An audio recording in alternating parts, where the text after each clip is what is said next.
cannot say enough about the day in Denver, Colorado today. It is spectacular. The Denver Broncos have won the toss, and they will kick it away to the New York Jets, and that is Brad Smith standing in the Jets' end zone. The Jets lost their season opener to Baltimore and have been on a roll ever since. It's been up and down for the Broncos. They're trying to right the ship, and here we go with a long kick in this thin air that's going to sail out of the end zone.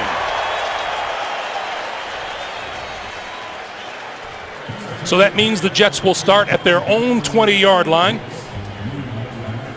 And that means Mark Sanchez, the Jets quarterback in his second season out of Southern Cal, 8 touchdown passes, not a single turnover in the first 5 games of this season, and that is a heck of a turnaround from his rookie season a year ago.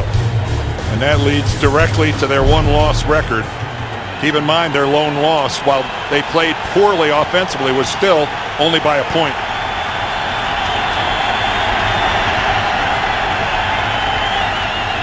On the first play from offense, it's LaDainian Tomlinson, and he'll be tackled for a 2-yard loss. The offensive line is anchored by 2-time Pro Bowler Nick Mangold, Ferguson and Slauson to one side, Moore and Woody the other. And the backs and the receivers and tight end Dustin Keller continues to set the pace for the Jets. 21 receptions, 5 of them for touchdowns. Greg, where this game is going to start for the Denver Broncos is about being physical. They were called out by their coach. They got mauled last week by the Ravens, and he called his team out and challenged their toughness.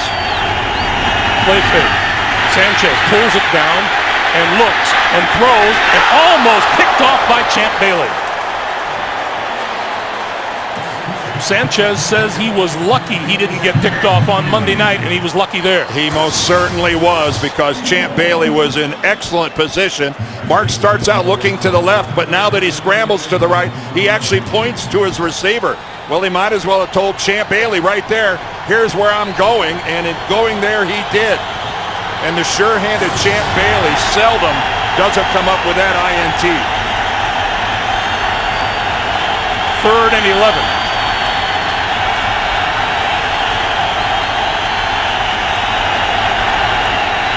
Here comes the blitz, picked up far side, and that one is almost picked off as well. On the far side of the field, coming close, was the rookie Parrish Cox. Well, Mark Sanchez this time is trying to go back shoulder to Braylon Edwards. That's Edwards split out there at the top of your screen, but Braylon extends his route about 2 yards farther than Mark Sanchez thinks he is. Sanchez was throwing to a spot. Edwards went to a different spot. Eddie Royal is deep for the punt. Coming from Steve Weatherford. Low line drive, returnable kick from his own 28. Midfield. Into Jet territory.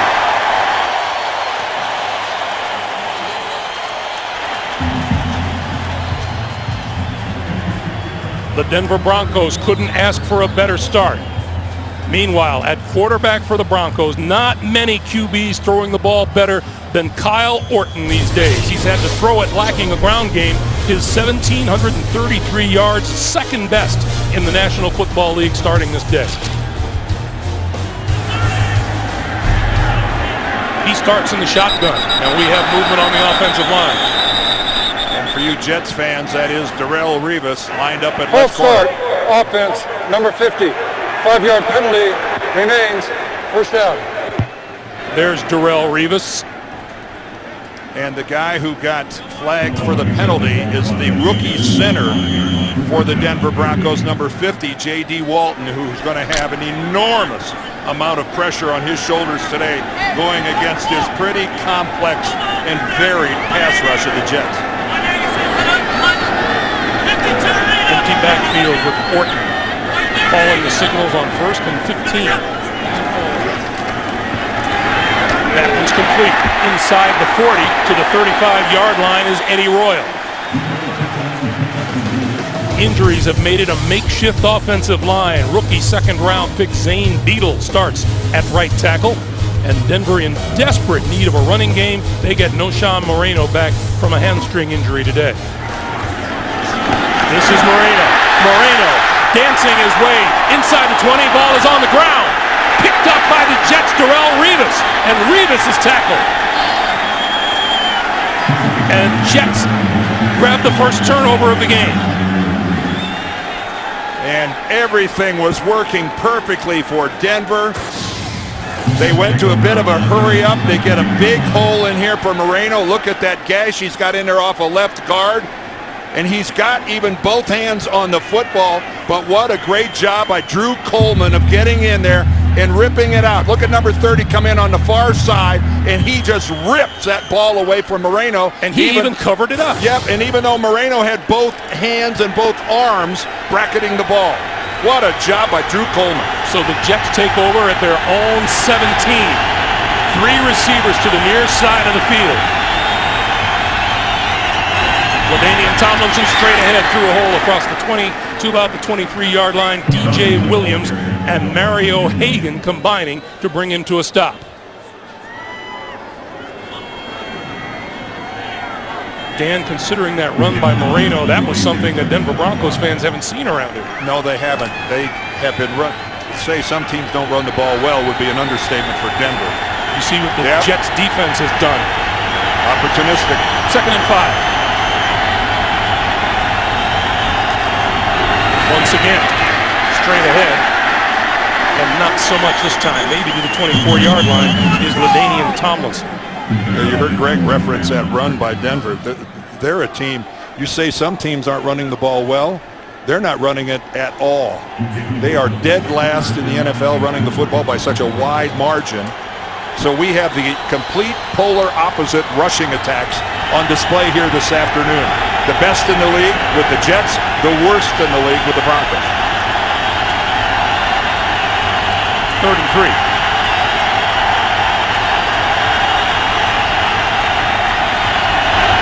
Short drop, Sanchez looking both ways, buying time, still has time and has to eat it.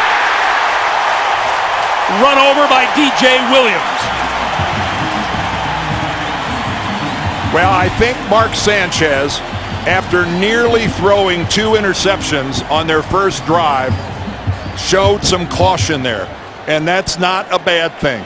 That is not a bad thing. I'm sure he's thinking, I got lucky twice. Maybe I shouldn't try it a 3rd time. The sack is not the end of the world. Only the 6th sack of the season for the Denver defense. Eddie Royal is deep. A shame a lot of great protection went to waste. Royal, fair catch. At his own 31-yard line. 11:26 to play, first quarter of a scoreless game in Denver.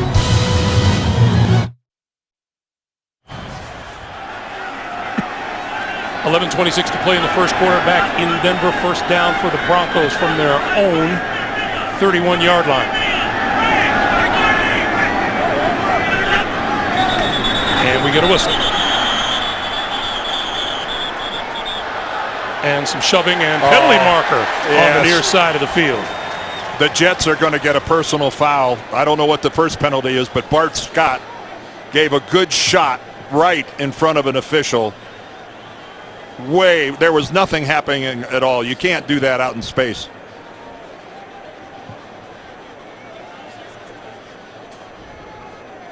Bart Scott was way over here on the sideline too. There are 2 fouls on the play, 1 against each team. False start, offense, number 27.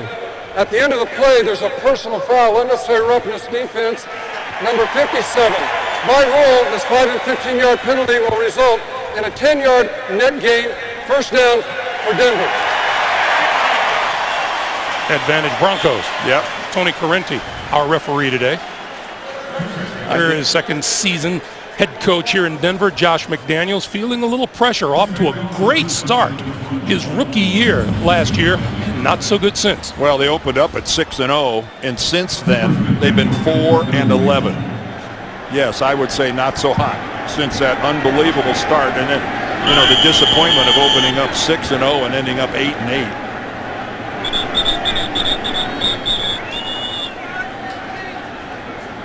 And we're having a few issues with the clock. Or not, we went 15 yards against the defense. By rule, this is a 5 versus 15 enforcement. with a 15-yard penalty only being enforced against the defense. So Tony Correnti makes it a 15-yard. Well, just keep in mind, a personal foul always wins. It will be enforced. So the line of scrimmage now, the Denver 46. And Orton going to go deep down the near sideline and overthrows the intended receiver, Brandon Lloyd. The number one leader in the National Football League starting the day. Meanwhile, a look at the Jet defense. Sean Ellis, 71.5 career sacks under his belt. Terrific linebackers, led by David Harris and Darrelle Revis in the secondary. And in the hurry up, this is Correll Buckhalter trying the right side, and he'll get it to midfield. Well, it looks like Denver, knowing the Jets are on a short week, they played Monday night, they had to travel all the way out here. They got here Friday in an attempt to acclimate a little bit to the air. But Denver, I think, would just as soon as be a briskly paced game, try to test the lungs and the endurance a little bit of the Jets, see if they're a little tired. 3rd and 6 now.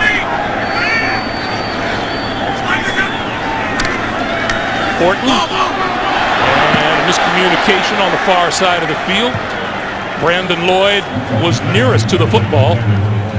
Well, the Jets came with the blitz, and Lloyd did not break off his route and make the blitz adjustment, which the way Orton threw the ball was to run a 9 or a fly pattern right down the sideline. That's a question where Orton doesn't have the luxury of waiting to see what his receiver is going to do. He's got to get rid of it under pressure. Jim Leonard deep for the Jets inside his own 10. And Britton Colquitt to kick it away.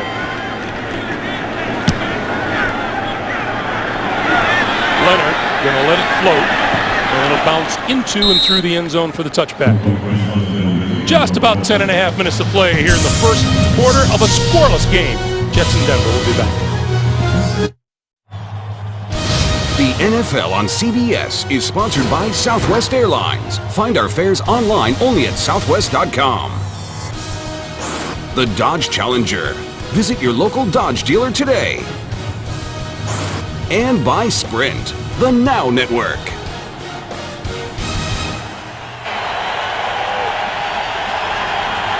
Jets from their own 20-yard line. Sean Green and the rookie John Connor in the backfield. And this is Green following Connor to the left side for a couple.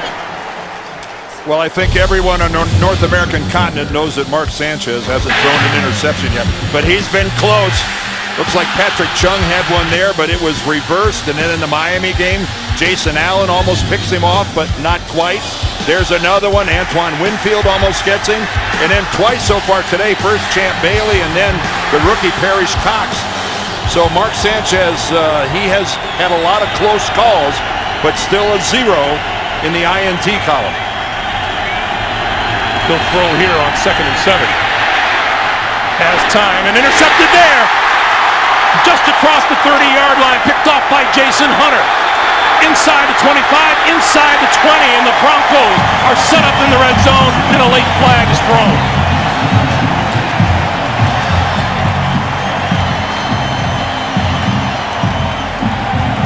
There are a couple flags on the field, one at about the 13, one back at the 5. Whether they're for the same foul or not, we're going to find out in a minute. At the conclusion of the play, there are 2 fouls, both against Denver. Personal foul, unnecessary roughness, number 57. Personal foul, unnecessary roughness for the late hit here.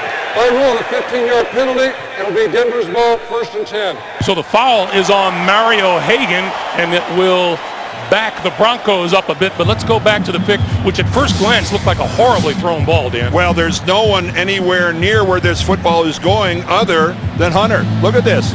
He's trying to get the ball on a crossing pattern, but Hunter's just sitting there. He's got the hook zone as a linebacker, and he is just sitting there, and all of a sudden, here comes a ball floating right to him. And there you see Hagan coming in at the very end of the play, hitting a jet from behind and knocking him clear out of bounds. You know, it was funny, too. We were talking about Sanchez's near interceptions. He told us that the football gods were evening things up for him up until then. Yep. Well, Hunter was just sitting in his hook zone. This is Lawrence Maroney, and Maroney just inside the 30-yard line. This is the third Denver drive of the game, and 2 of them starting in Jets territory. And onto the field now is number 15, Tim Tebow. Well, Josh McDaniels told us that he had some packages for Tebow, and he wanted to get him in early in the game. Orton flanks to the top of the field. Tebow calling the signals. And gives it straight ahead to Buckhalter. First down, close to the 15-yard line. And keep in mind what a huge run this. Buckhalter's average on the season is less than 2 yards a carry. And it's pretty obvious that Tebow's presence kept the guys on the edges and out of the middle. What a wide open hole for Buckhalter. A good looking play, but again I think the concern about Tebow getting to the edge.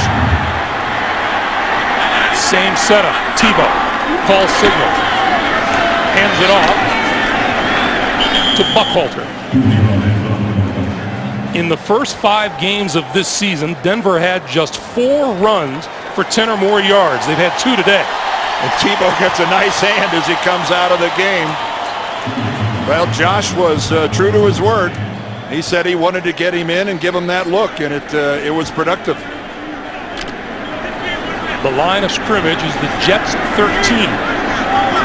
2nd and 7.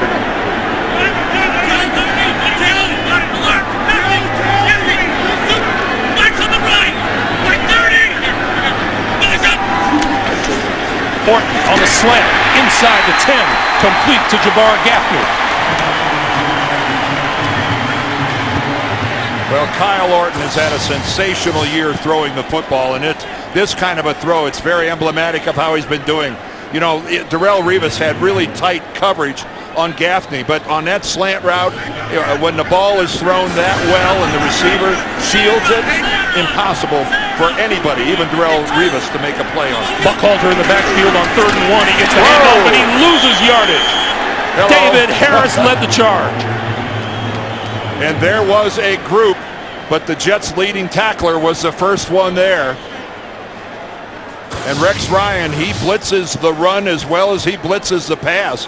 And look at that penetration. There are, 5 Jets in the backfield of the Broncos. Matt Prater will attempt the field goal from 28 yards out. Matt Prater was hitting them from 60 yards out in pregame. Easily. And they bobbled the snap. It looked and like taken down at about the 23-yard line. The snap looked low.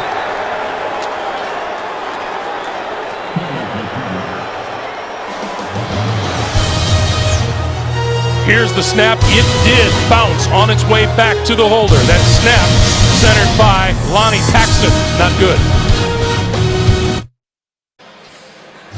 Hey, tomorrow on CBS, Hawaii Five-0 is turning up the heat and laying down the law. Don't miss TV's #1 news show, Hawaii Five-0, tomorrow, only CBS. Lonnie Paxton, the long snapper, guilty of that miscue on the last possession. He's a veteran guy. He's been doing it for 11 years. On first down, Tomlinson still on his feet to about the 25-yard line, and let's go back to that play. Well, the snap is a dribbler. It barely even makes it all the way back there. That is a major misfire. And who might be the most relieved guy in the stadium? Number 6, I believe. His turnover didn't cost his team any points, and he had a nice little exchange with offensive coordinator Brian Schottenheimer on the way out there, giving him the old pat on the back, saying, "Hey, I'm all right. I'm over it. Let's move on." I mentioned to you during the break, Dan, the Broncos really couldn't have gotten more breaks early in this game than they've gotten. Well, they haven't been able to capitalize. No, 1 fumble, 1 bad snap, 0 points. And the Jets call a timeout and use their first here in the first half. 5:50 to play in a scoreless game in Denver. The NFL on CBS is sponsored by State Farm. Find an agent or get a quote at statefarm.com. And by Denny's new Build Your Own Omelet. Choose from 17 different ingredients and make your own omelet your own way. Broncos' average starting position in this game, early as it is, has been the Jet 48. The Jets have been starting at their own 20 and have not been generating much offense. Tomlinson and Connor in the backfield. Sanchez fakes, looks, directs traffic, and throws to the near sideline, and it's complete to Braylon Edwards. Out of bounds at about the 27-yard line.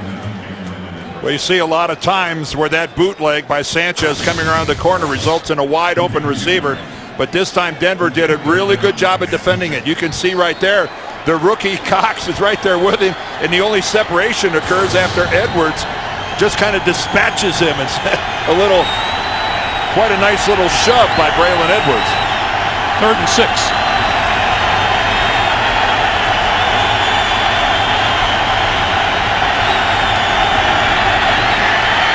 Sanchez over the middle. That's complete across the 30, and close to a first down is Santonio Holmes. Oh, the question is whether or not Holmes was able to stretch the ball across and the necessary yardage. That was so close, and that was all because Santonio Holmes had the awareness to stretch out with the football. Holmes got enough for the first down. It'll be first down at the Jet 34. Their first down of this game.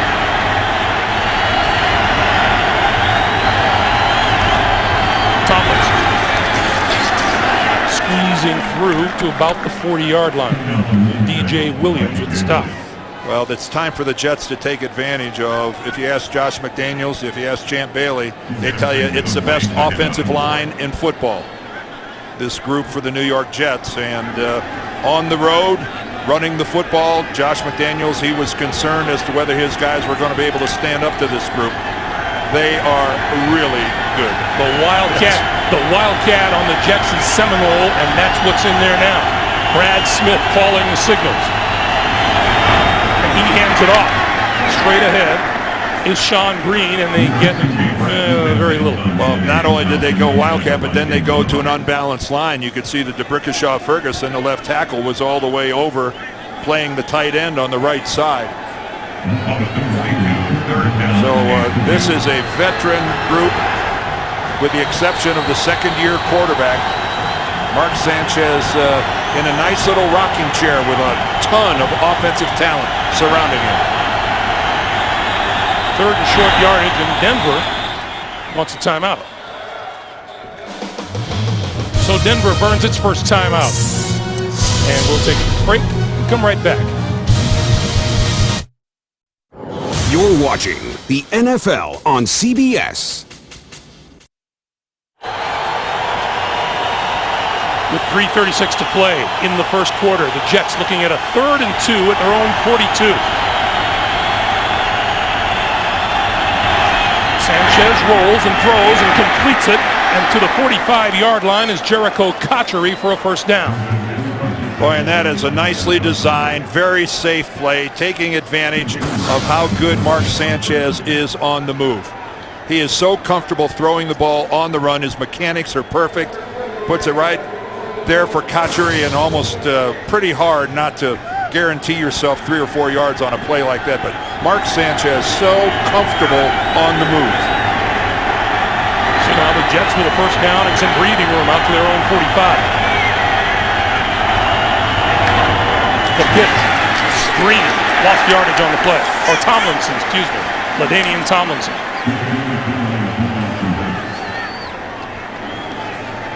This was reminiscent of the old student body left, as the Jets get all sorts of people out in front of here. Ferguson, Slauson, both coming around the corner, but it was really Champ Bailey getting upfield and turning it back to the inside, and that was, penetration again. And Tomlinson, I don't know if he's got something in his eye or whatever it is, has him on the sideline, and Sean Green into the Jets backfield on 2nd and 11.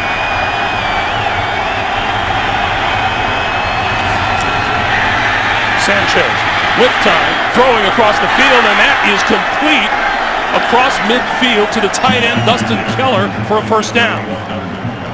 And Keller heads right for the sideline. I'm not sure. Dustin Keller acts like that play left a mark of some kind. What a throw by Mark Sanchez, though. Fitting that into really good coverage. Nate Jones, the safety, he is not in bad position at all. And look at Keller. Look at the job he does of using his forearm to create a little separation, but without the obvious push that'll draw a flag. That was well done. Now first down from the Denver 44. Quick pass, near side, complete to Cotchery. And Cotchery dragged down at about the 36. Nate Jones with the tackle. Well, you kind of get a feel right now that Brian Schottenheimer is into a little bit of a rhythm calling these plays. He's using some high percentage throws, and when the time came for a tight throw downfield, Sanchez was able to deliver. But right now, he's got the defense of the Broncos guessing a little bit. Since that interception, Mark Sanchez has completed 5 straight. Second and short yardage, and Tomlinson behind Sanchez. There's that unbalanced line again. Tomlinson, left side, first down. See, that's breaking to the 32. That's breaking a tendency. You bring Brickashaw Ferguson, the left tackle, and you move him clear over to the tight end position on the right, and then you run away from it. You know, you're thinking to yourself, this is a power formation. Here's Ferguson all the way over here, and what do? They run away from what looks obvious and run back to the weak side, which in this instance was the left. Half a minute to play here in the first quarter. The Jets driving now from the Denver 32. And the pass outside off the hands of Dustin Keller, the tight end. And that'll stop the clock with 19 seconds to play here in the first quarter. Dan, it's always interesting to see how a team is going to react to injury. And the Broncos are a beat-up football team, and you never know whether that's going to help them band together and add to that the way their coach came down on them after the loss last week. Well, certainly, at least through one quarter of play, from an intensity standpoint, it appears that they're trying to answer the challenge that was dropped by their head coach. I would agree with you there. They seem to be, they're playing spirited football. On second and 10, this is Tomlinson, and Tomlinson gets wrapped up by Jason Hunter. And with that, time will wind down here in the first quarter.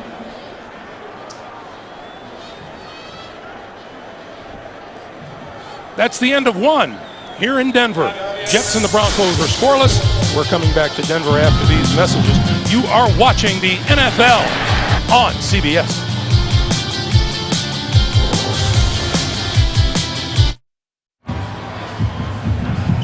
As we start the second quarter, that's an incredible stat as it stands on its own. Add to that the fact that as the day started, the Jets come into this game as the #1 rushing team in the NFL. Well, when your two primary ball carriers are averaging 4.5 and nearly 6 yards a carry, yeah, to be averaging 2, Schottenheimer's in uncharted territory. Now here's Sanchez on 3rd and 10.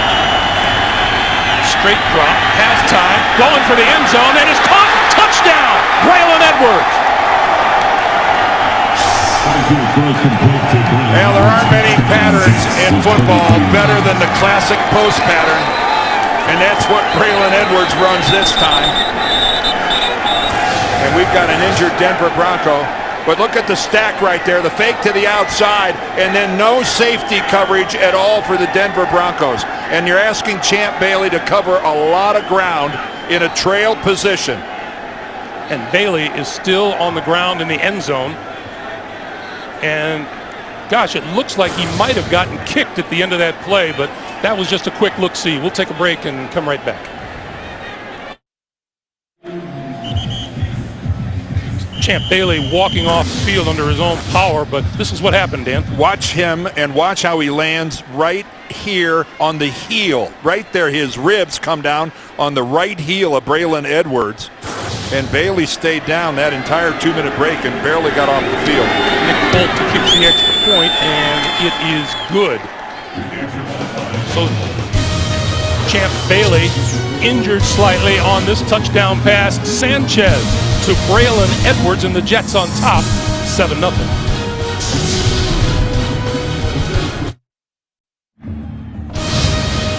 The NFL on CBS is sponsored by FedEx. We understand you need a winning game plan. FedEx.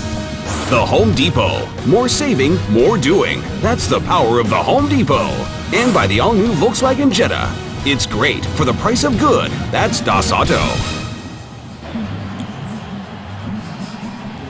Hey, check out the new CBSSports.com shop for officially licensed NFL gear and get 3-day shipping on every order. Go to shop.cbssports.com. Well, there's Champ Bailey again. He's headed into the locker room, I'm sure, for some x-rays. And he did. His ribs landed right on the back of the heel of Braylon Edwards, and that was a pretty good shot. And he was down there the whole 2 minutes, and time-wise barely got off there over to the sideline. He was walking, but obviously in real pain. Long kick through the end zone, and that'll be a touchback. And the Denver Broncos and Kyle Orton will start on the 20-yard line. As you watch Champ Bailey leave the field, they were really thin at cornerback before, and now, missing Champ Bailey, you wonder what the Broncos are going to be like on defense. Well, the other starting corner, Andre Goodman, he's inactive today because Goodman's got a quad strain. Brian Dawkins, their starting safety, he's not playing today because of a knee. His backup, McBath, he's out with an injury. And now Champ Bailey, they're going to have to go up into the stands here in a minute. Orton throwing, and that's complete. Across the 30, across the 35 is Jabbar Gaffney for a Denver first down. And a pretty nice looking throw by Kyle Orton.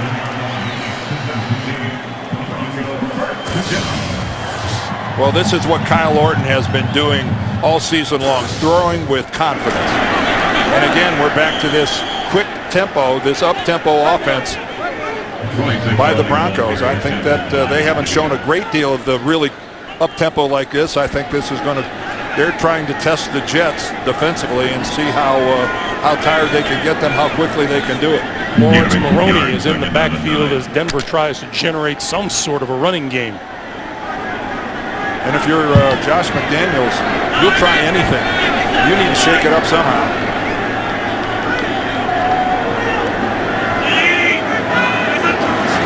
On 2nd and 9, the fake to Maroney, the pass over the middle, and that's complete across midfield and into Jet territory. And once again, Jabbar Gaffney on the receiving end. This is something Denver has been doing all season, and it's mystifying. Running play action and getting away with it because they have no running game. Who believes they're going to run the football? They haven't been able to run it, and yet Orton all season long has been very effective with the play action. That wasn't the best of throws. It was a heck of a catch by Gaffney.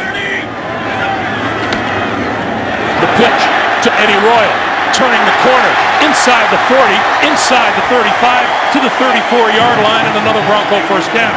Jim Leonard making the tackle.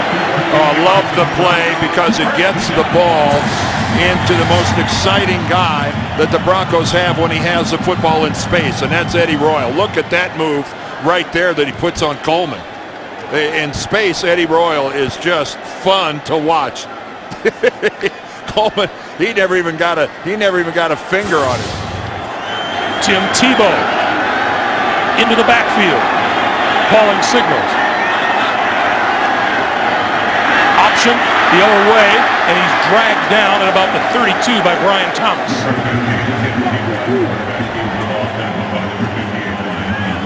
Well, you talk to any of the defenders for either team, and when Brad Smith is in it for the Jets or Tebow for the Broncos, it is all about gap control and playing gaps and not playing the ball. And that's exactly what Brian Thomas did right there. He honored his responsibility, didn't chase the ball, stayed where he was supposed to be. On 2nd and 8, Orton throwing the slant and in and out of the hands of his intended receiver, Brandon Lloyd. Well, the matchup we're going to be looking a lot at here today is Cromartie and Lloyd. Lloyd with more yardage coming into today than any receiver in football. That's a ball, though, that he should have caught. Again, Kyle Orton is throwing a sizzling ball today, and he's right on target. And you can't really say that Orton has yet tested Darrelle Revis very much. No. 3rd and 8.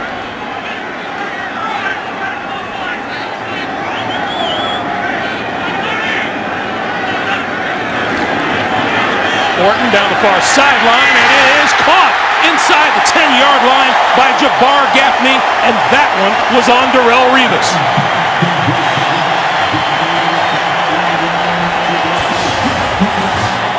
Well, Jabbar Gaffney and Revis locked up. They're on Revis Island, and Darrelle Revis saw the football, made a play on it, and it just goes by his arm as he tries to reach up and swat it away. And now Tim Tebow back into the lineup as the Broncos go first and goal from the 5. You're not going to complete many passes against Darrelle Revis where he's got coverage that tight.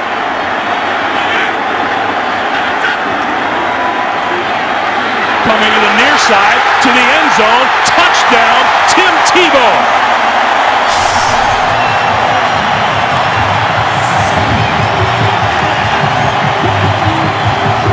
His first NFL touchdown.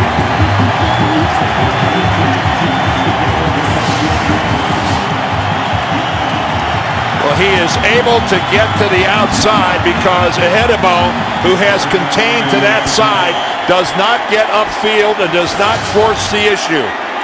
He ends up on the ground, and Tebow gets to the edge and gets a pretty easy alley into the end zone. Prater's extra point kick is good. 11-11 to play in the first half, and the Denver Broncos pull even on the touchdown run by Tim Tebow. Broncos 7, Jets 7.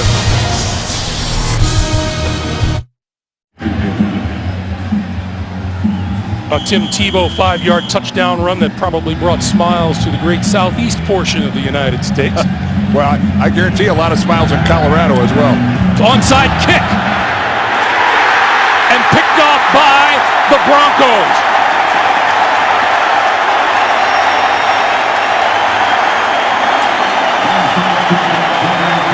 The Broncos catch the Jets by surprise, and number 33, Nate Jones, with the recovery.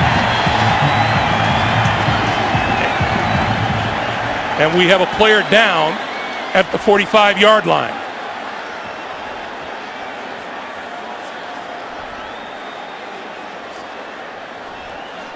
We'll take a timeout, check this injury, and be right back. Denver ball, Spencer Larson. The NFL on CBS is sponsored by the new Silver Bullet aluminum pint from Coors Light, official beer sponsor of the NFL. And by McDonald's. I'm loving it.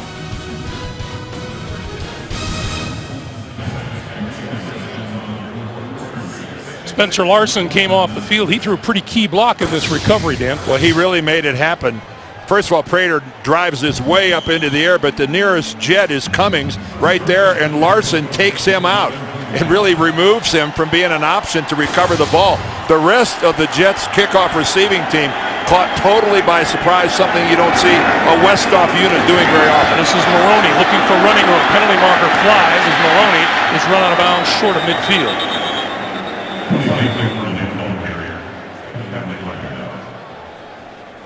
Here's Tony Correnti. Holding, offense, number 71. 10-yard penalty, repeat, first down. That's Russ Hochstein. And they'll do first down all over again. Well, certainly Josh McDaniels has gone pretty deep into the coaching bag of tricks here so far. He's got Tim Tebow running for touchdowns, onside kicks. His team was in desperate need of a spark, and he's trying to provide it with some coaching. So on first and 20 from the 35.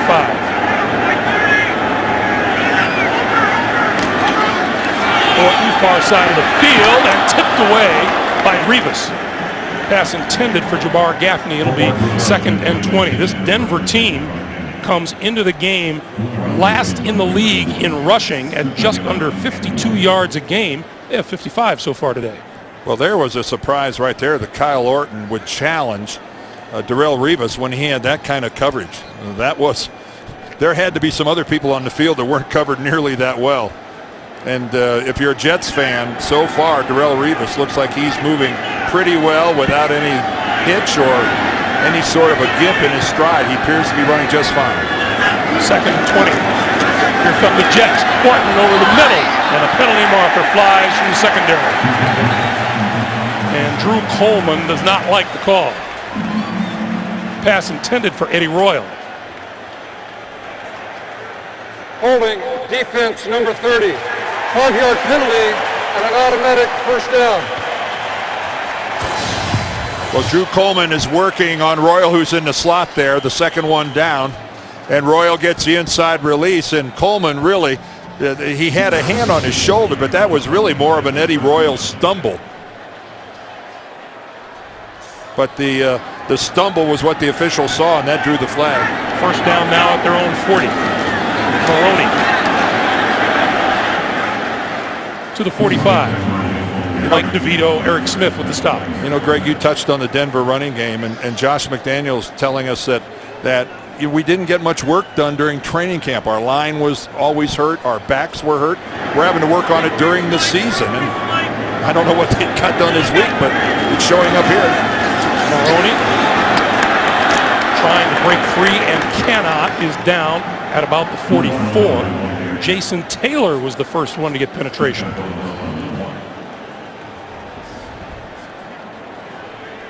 So this will be a 3rd and 6. Well, I can only talk about what it must be like to be an offensive lineman or a running back on a team that is only averaging 2 yards a carry for a season. There's got to be some degree of embarrassment there. Orton on 3rd and 6, over the middle, incomplete. Gaffney, the intended receiver, and the Broncos will kick it away.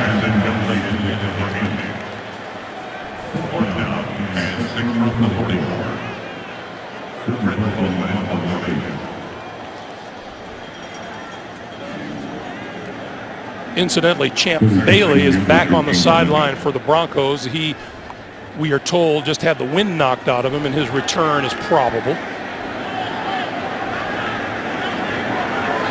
Colquitt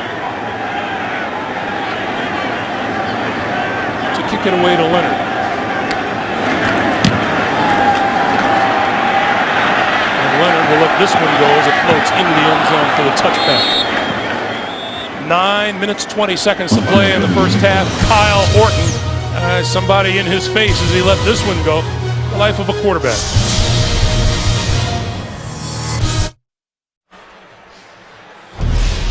Hey, tonight on CBS, The Amazing Race goes extreme as teams square off in the Arctic Circle and one intense competition sends someone over the edge. A new Amazing Race after 60 minutes tonight, only CBS. 9:20 to play in the first half. Champ Bailey back on the field. Got to be a bit of a relief to the Denver Broncos coaching staff. The 9-time Pro Bowler, Sean Green and Tony Richardson in the backfield. First down for Sanchez and the Jets.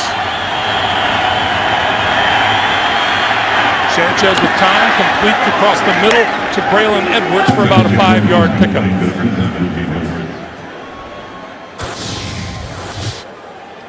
Just a very shallow crossing pattern here by Braylon Edwards, but the ball placed perfectly by Mark Sanchez. And you can see the coverage by the Broncos pretty darn good. Almost got a hand on the ball. Sanchez will put it right on his hands. Meanwhile, the Jets' #1 rushing offense held to just 22 yards rushing so far today. On 2nd and 5, Sean Green gets about 6 for a first down. Well, one of the things that the Broncos have done defensively, because they lost Robert Ayers, who's not playing today, they're traditionally a 3-4 team. Because the Jets run the ball so much and because of necessity, they're playing an awful lot of 4-3 here this afternoon.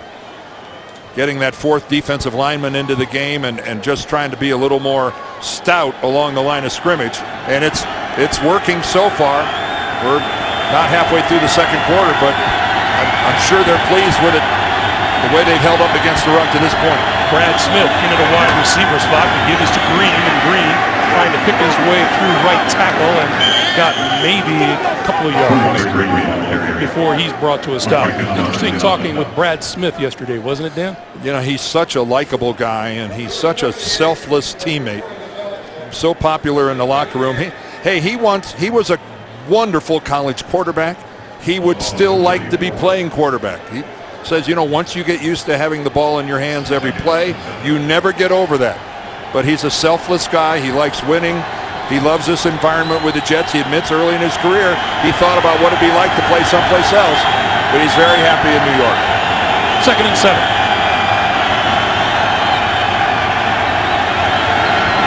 Short drop, pump fake, throwing outside and overthrew Dustin Keller, and he had him wide open. Late penalty play. markers down.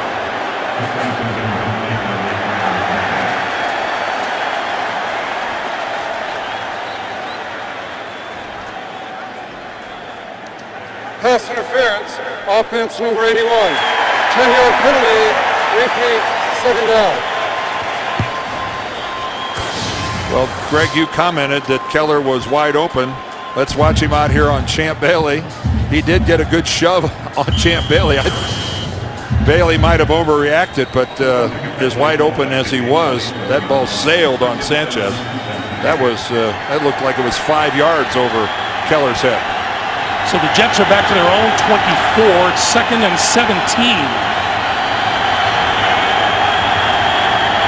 And let's see who they call on for long yardage here. Sanchez over the middle. Tomlinson out of the backfield. Stumbles at the 30 and got up and advanced to the 32 before Mario Hagan was there to put a stop to his forward progress. Well, that'll go down as a completion, but Mark Sanchez would love to have that back, because he throws it behind LT, who has to go behind him and take it off his back shoulder, and having to do a 360, he gets his feet caught up. If Mark Sanchez can put that out in front of Tomlinson, where he's able to turn his hips and shoulders upfield, that might have gone for a nice chunk of yardage. 3rd and 9 on Orange Sunday in Denver.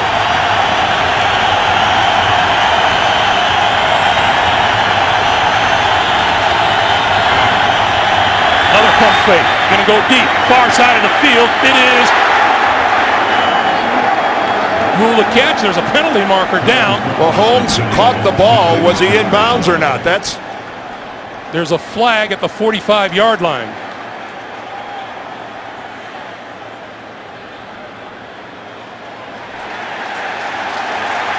Pass interference, offense number 10. 10-yard penalty, repeat, 3rd down. Man, when's the last time you saw 2 offensive pass interference calls on the same drive? One by Dustin Keller and one by Santonio Holmes. And both against Champ Bailey. Oh, right there. Yep, right there with the left hand. Holmes pushed him away. No doubt about that one. Well, you know, when you're as good as Champ Bailey, you're close enough to where the guy doesn't like it. In the Jets hotel last night, as we were exiting the elevator, Santonio kind of gave me a shove, so it doesn't surprise me. Well, you know, that's all brought about by the fact that Champ Bailey had such good coverage on the guys. 3rd and 19. Going to give it straight ahead to Tomlinson. Tomlinson dragged down at the 28, and we have another penalty marker.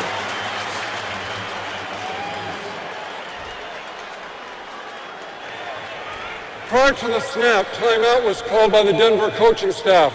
Timeout, number 2, Denver. So that This is play a did not 30-second count, timeout. as Denver burned its 2nd timeout. And while we have the opportunity, we'll tell you the new NFL.com mobile apps have arrived. No matter where you are, you can track scores, set fantasy lineups, and get highlights of your team's big plays. Go to NFL.com/mobile to learn more. That's a strange time to take a defensive timeout in a 3rd and very long situation for the offense. It's fairly predictable in terms of what defense you want to have out on the field.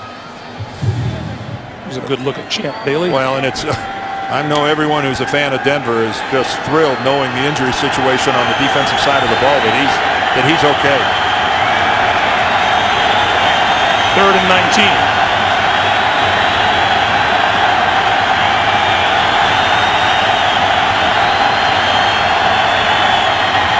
Tomlinson tries the left side.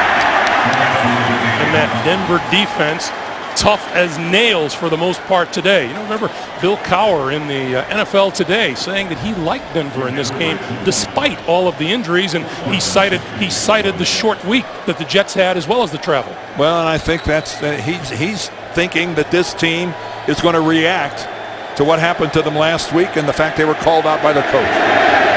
Eddie Royal deep for the punt. Royal will let it bounce at the 20. And then it bounces back across the 20 before the Jets get a chance to down the football. Well, the hamstring of Darrelle Revis and how it was going to be has been such a big story because last week, Monday night against Minnesota, pretty obvious that he was hurting. He wasn't able to cover. Percy Harvin gets away from him. It's not even close. And even though that was a completion to Gaffney, the coverage and the stride and the physical ability that we've seen so far in this first half by Darrelle Revis has to really be good news for Jets fans. And Rex Ryan had a really interesting thing to consider with the Jets having a bye week upcoming. He wanted him to play and to work his way through this so it wasn't an issue anymore. No Sean Marino. No Sean, no hole. No game. 27, no Sean Marino. Nice job there. That was Bart Scott who was right in the middle of that thing. The loquacious linebacker of the New York Jets. What a nice form tackle as he goes right through Russ Hochstein. Who, Bart? He doesn't talk much. No. It's one thing to make a nice tackle like that, but to do it with a guard and you went right through at the same time. Well done. Orton sprints the field on 2nd and 9.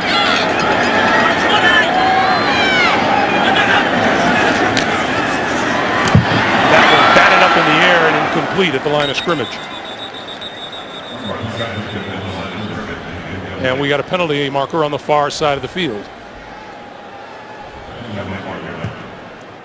I think Boua might have gotten a hand on that. Illegal formation, offense.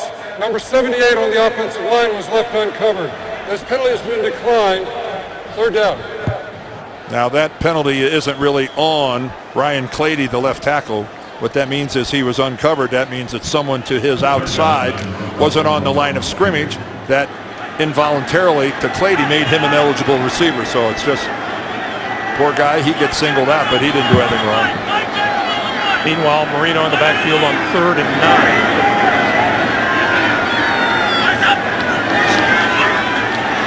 Orton in and out of the hands of his intended receiver. Eddie Royal had a first down but couldn't hold on, and Drew Coleman was right there with him.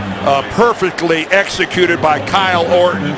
The unaccounted blitz is coming to his left. The Jets are going to get right in his face, but he makes the snap decision. Here comes the coverage, the rush from the left, and he delivers a really good ball. See it coming right at him, 2 Jets defenders, and he throws it right in there. Yep, good coverage, but Eddie Royal could have caught that ball. So Jim Leonard deep for the kick from Colton.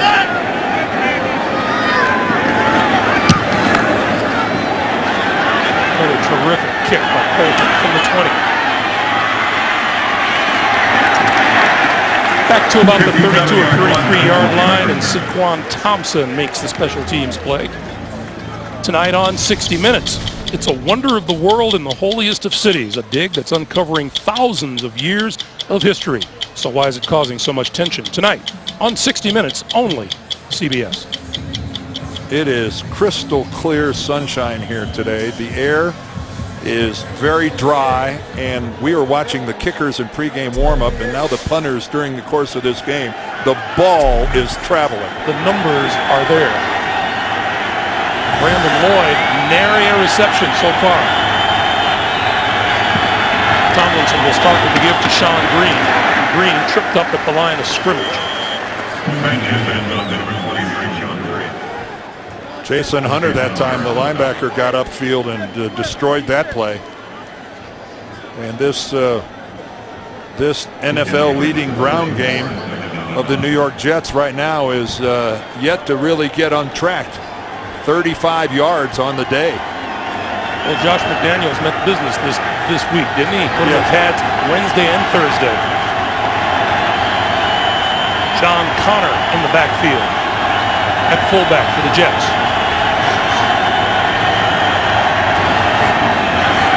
Play fake.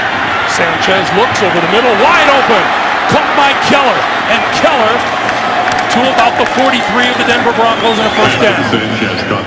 Well, you got 2 guys running the same pattern at different levels. Connor, the fullback, is going to go shallow, and then in behind him is Keller. And when the defense comes up on Connor and they come up to rough, when they come up to rush Sanchez as he's a running threat. They just totally disregard Dustin Keller.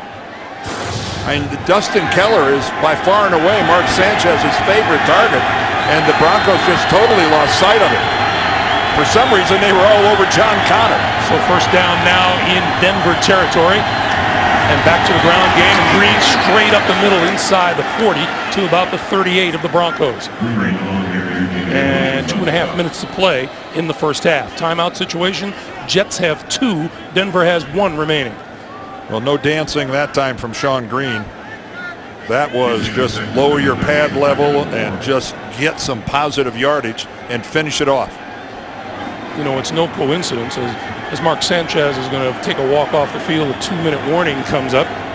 No coincidence the Jets have the best rushing offense in the league. Every Denver player we talked about was in admiration of that Jets offensive line. 2 minutes to play here in the first half of a 7-7 game.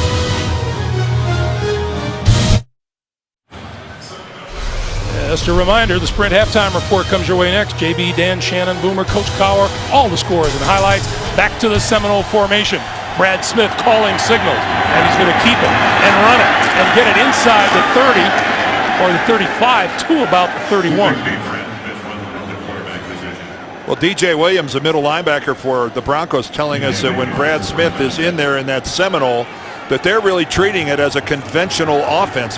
They're viewing him as a quarterback when he's in there, not as a running back who just happens to be lining up in the shotgun. They're treating him as a QB and playing it accordingly. Clock is running, 1.5 minutes to play in the first half. Sanchez on first down. Quick pass out here to the near side to Kachary, and Kachary to about the 27 or 28 yard line. Parrish Cox, the 5th round draft choice out of Oklahoma State, with the stop. Boy, and making his 3rd start of the year, and that was a really good play on his part, because that thing is all predicated on making him miss, and that might go for a touchdown if he misses that tackle, because he was getting a good block out front by Edwards. 60 seconds to play in the first half. 2nd and 7 for Sanchez. Gonna go for the end zone. Santonio Holmes had it batted down by Parrish Cox. Well, this is a case where Mark Sanchez is hopeful that his receiver can go up and make a play because the coverage was there. And if anything, Santonio Holmes ends up playing defensive back and actually is trying to break this up, because Parrish Cox was the guy that was in the position to make that catch. That was a good work by Santonio Holmes, keeping that from being an INT. Sanchez has been terrific on 3rd down today. He's looking at 3rd and 7 here and needs the 21 for a first down. Sanchez got rid of it, and he's intercepted for the 2nd time today. Sidquan Thompson picks it off and returns to the 35-yard line.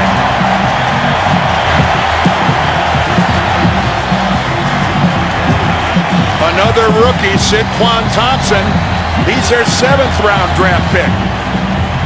And a lot of people you wouldn't expect to be making plays are making them for the Denver Broncos.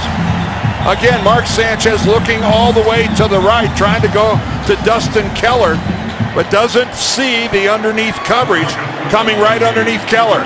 Again, he looked and he stared down Keller, and that brought Sidquan Thompson from the outside to the in. You see how he fell off his receiver? And that is so hard for a quarterback to see when a defender runs with a receiver, then falls off him and gets in on the play. Orton under pressure over the middle and throws behind his intended receiver, Eddie Royal. The Jets coming in with plus 11 in the turnover ratio, the best in the NFL. They're -1 today. Well, there's a lot of things that are not going to form for the New York Jets, and Mark Sanchez throwing interceptions certainly part of that. Yeah, as he put it, the quarterback gods may be evening things up. 2nd and 10.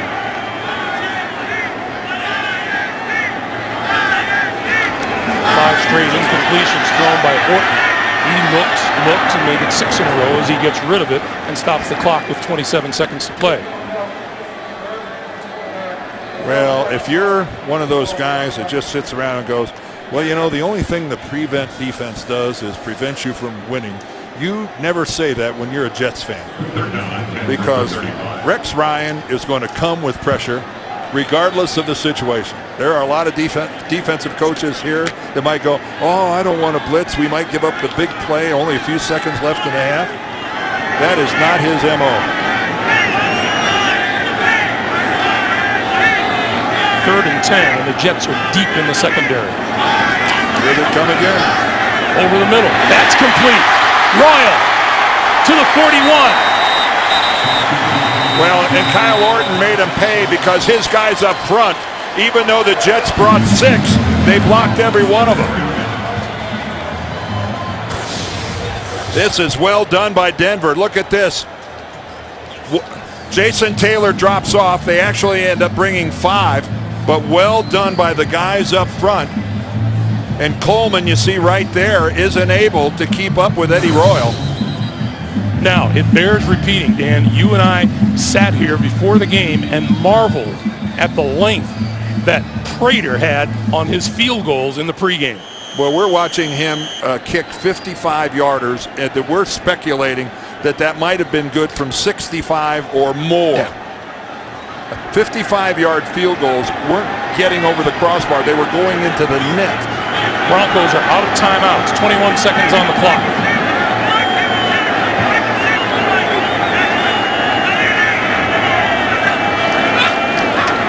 Orton going to go down the sideline, and it is almost intercepted by Antonio Cromartie, intended for Brandon Lloyd.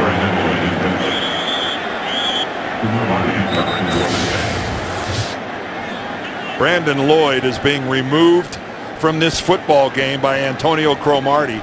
And again, we're seeing some quarterbacks throwing to covered receivers on a repeated basis. Again, Kyle Orton had to be looking at that, and you couldn't have any better coverage than Antonio Cromartie had that time on Brandon Lloyd. Broncos need about 3 more yards for a 56-yard field goal attempt. Orton with time, pulls it down and throws incomplete. Stops the clock with 10 seconds to play. It'll be 3rd and 10. And there is Mr. Prater. In his career, 8 out of 10 from 50 yards or more. And a 56-yard field goal is his career high. Well, Denver has no timeouts, correct? They are out of timeouts, so whatever they're going to do here, it has to be to the sideline. The Jets drop 4 players deep into the secondary. Orton going to throw for it all for Royal. Just out of the end zone and just over his fingertips. And just barely got it in. I guess they thought with 10 seconds that they could go all the way in an extended pattern like that. And again, Darrelle Revis right there making a play on the football. And here comes Prater, and he's going to line this one up from 59 yards out. We'll say it again. He was making these in the pregame. A little bit different story here. Kick on its way.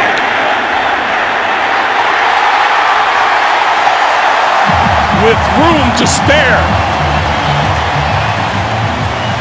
Well, we commented during warm-ups, it's a little tougher to make those in a pressure situation when you're being rough, when you're being rushed rather, and everybody in the stadium is watching, but maybe it's not any tougher because Matt Prater just drilled this right down the middle, and this was good with a couple yards to spare. Josh McDaniel's squad jumps on top, 10-7 at halftime. The Sprint halftime report next after this message and a word from your local station.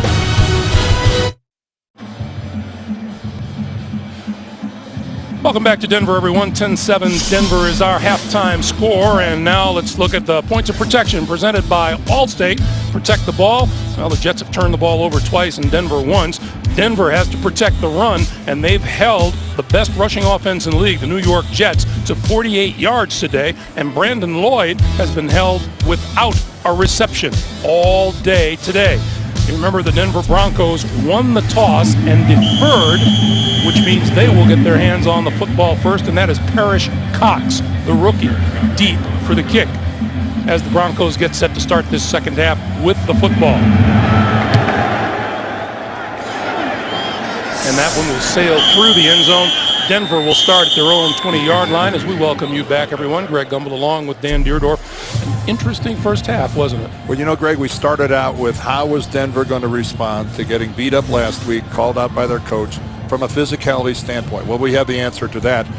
Who would ever believe that through the first half that the Denver Broncos have outrushed the New York. This is a team that couldn't run the ball against anybody, and now they're ahead of the number one rushing team in football. Pretty darn good first half for the guys in orange.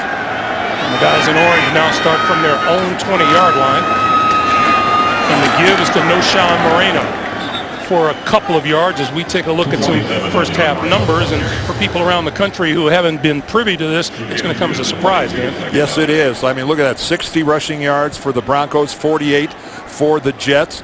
Big plays, explosive plays of 10 or more yards. The Broncos a decided advantage there. No, it has, forget the time of possession, but it has been a very satisfying start to this game for Denver.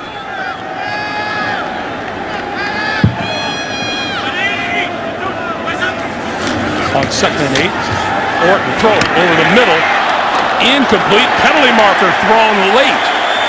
Pass intended for Brandon Lloyd, who is still looking for his first reception. Antonio Cromartie was on it. Cromartie giving that incredulous look backwards to see, was there really a flag thrown here? It wasn't a very good pass from Orton. Defense, number 31, automatic first out.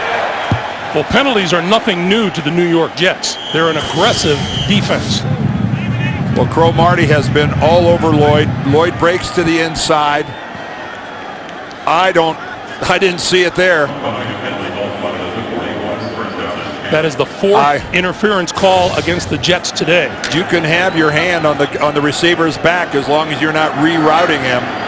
At first blush, that did not look like bad coverage by Cromartie. Tim Tebow back into the game, and he keeps it straight up the middle and out to about the 45-yard line where David Harris makes the stop. Been a tough day for Brandon Lloyd. Came in today as the number one receiver in the NFL. Yeah, from a yardage standpoint with 30 receptions, and that's what he has now. There's Cromartie with him stride for stride. Orton overthrows him. That one he should have caught. Again, that time, there's Cromartie again. And Antonio Cromartie has played a good season of football so far through 5.5 games. On 2nd and 5, this is Moreno. And Moreno to midfield and about a yard short of a first down. That's Brandon Lloyd's day-to-day. Offers. Well, I doubt we'll see Kyle Orton stop trying to get it to him. But keep in mind now, you know, he leads the league in yardage, but on this team, you know, he came into this game with 30 receptions. Eddie Royal had 29. Gaffney had 31. So Orton is not shy about spreading the football around to those three guys. Two tight ends now, and they run the ball straight ahead with Spencer Larson, and he is right at that first down marker. Boy, did you hear that pop at the end of that? That's the way you expect a fullback's run to end, with an audible thud. This looks to be really close. They're going to measure. I'm going to say they're a couple of inches short, Dan. Well, that's, if you look at the chains, that's what it looks like. I agree with you. Looked like the chain was actually on the yard marker. Ooh. I was wrong. It's not a couple of inches. It's about an inch. Oh, they give him the first down.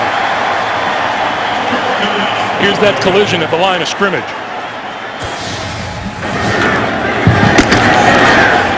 Now that is the way it sounds. That's not a tailback run. That's a fullback run. So Denver with a first down at the Jet 49, and not by much. Moreno inside the 45 to the 44. And the Denver Broncos, you know, their fans must be sitting here wondering, who is this running the football today? Well, first of all, they're wondering who's number 27, because he hasn't played in the last 3 games. Noshan Moreno, it actually got hurt in practice, if you can imagine that, and not during practice, but running conditioning sprints at the end of practice, and hurts his hamstring to the point where he misses 3 games. You don't see that every day. Tebow again.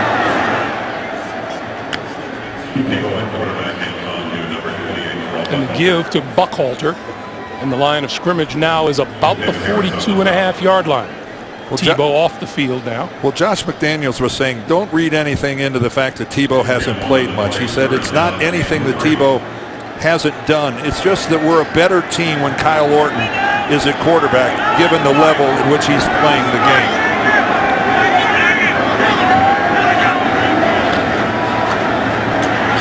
Orton throws and completes for the first down to Lloyd, his first catch of the day. Well, finally, you can see a little exuberance on the part of Brandon Lloyd. Nothing fancy here, nothing fancy. You see the 3 receiver set on that side and hits a very short little curl pattern. Again, one of those that's tough to defend. Meanwhile, the Broncos are at the Jet 36. Here's Lawrence Maroney. And Maroney picking up yardage inside the 30 to the 27. Now Maroney's still trying to figure his way around Greater Denver. He was traded here on September the 15th, so he's only been here for a month. And again, Maroney, a guy, a #1 draft pick of the Patriots, but who injuries held him back and who just was never as productive as Bill Belichick would have liked. You can see third quarter has not been great running the football for the Denver Broncos. Not that any other part of the game has been either so far this season. Maroney hit and decked in the backfield by Trevor Price, the former Denver Bronco, first-round pick of the Broncos back in '97.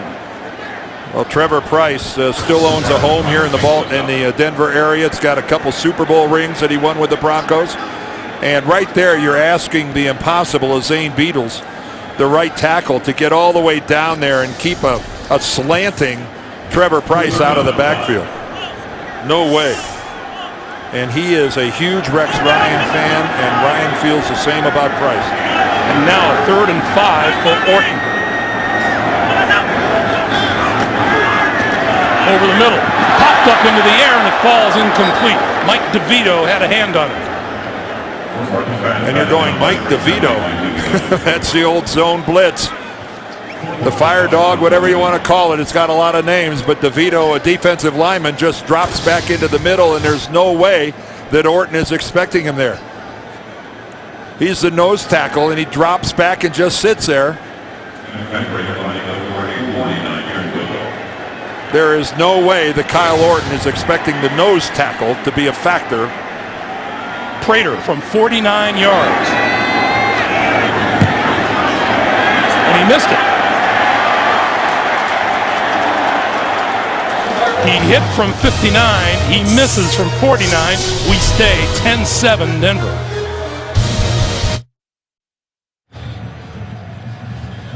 We've been talking all day about how this running game of the Jets has been kept in check. LaDainian Tomlinson has been kept in check so far today. 22 yards on 10 carries. And they go to the Seminole formation with Brad Smith. They start with their best field position of the day. Smith, Sean Green, and Green out across the 45 to about the 47.5. Well, Denver's done a good job of setting the edge and not letting Tomlinson get outside.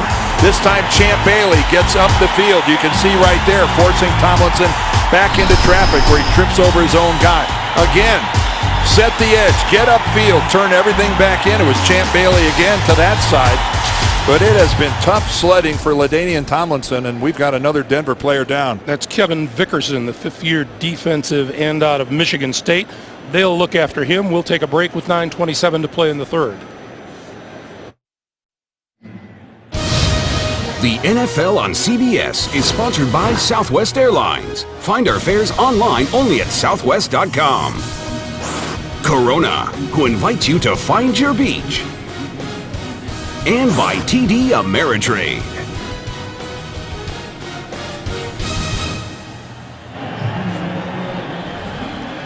Kevin Vickerson was able to walk off the field to an ovation from the Broncos fans. And a reminder for you, tonight, here on CBS, the CEO of Frontier Airlines is going undercover, taking on tough jobs and earning his wings the hard way. It's an all-new Undercover Boss. Tonight, only CBS. That last run by Sean Green, a 9-yarder, the best Jets rush of the day. And they're back to the Seminole formation with Smith calling signals. He'll keep it across midfield to the 46 of the Broncos, where Nate Jones makes the tackle. And this is the situation. Ferguson gets up a little slowly there, but talking about the Jets offensive line, this is the point in the game where they've got a reputation, and this is where reputations are defended and earned. Dan, how about all the work Brad Smith has to put in during the week? Kick coverage, kick return, the wide receiver. He runs the Seminole, and the Jets use a timeout.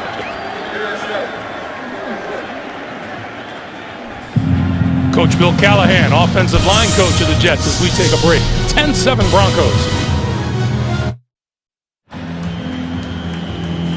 8:43 to play in the third. The Jets down 3 with the ball at the Denver 46, and Mark Sanchez, a little confusion in the Jet huddle, forced him to call a timeout. First down.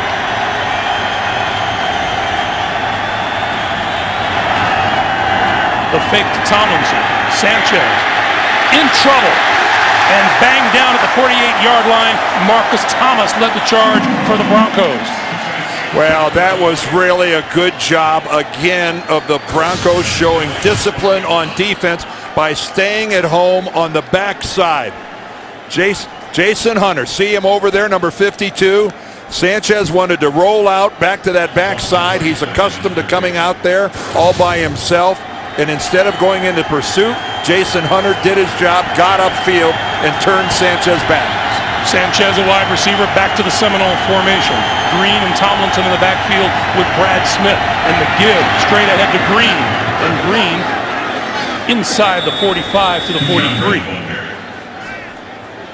Denver had 5 sacks in their first 5 games. They've registered 2 today on Sanchez. Well, they give Mark Sanchez every week a list of the plays, and he does a love, like, and hate, where he's telling the coaches the plays he really loves, those he likes. He always puts a hate next to the Seminole play. He does not like not being under center. 3rd and 7.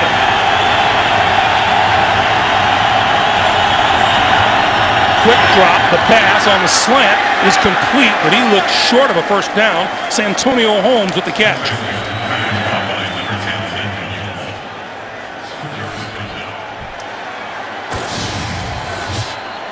Well, what a matchup here. Santonio Holmes on Champ Bailey. It looked like he had Bailey really overcommitted to the outside, but that was a nice reaction coming back in onto the play by Champ Bailey after a dozen years still getting it done. And now Nick Folk is going to line up what would be a 56-yard field goal attempt. Which, as you see, 3 yards longer than anything he's ever made. On its way. Welcome to Denver. That's a career long for Nick Folk, a 56-yarder, and we're tied at 10. Nick Folk gets it away and loves the way it looks. 6:41 to play in the third.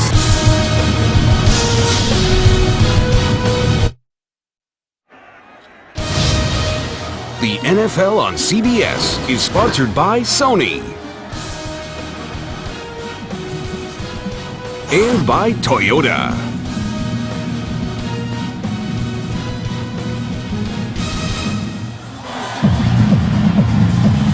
A mile high means more bang for your field goal buck. A 56 and a 59-yarder today. 10-10 with 6:41 to play in the third. And Nick Folk ready to kick it away to Parrish Cox.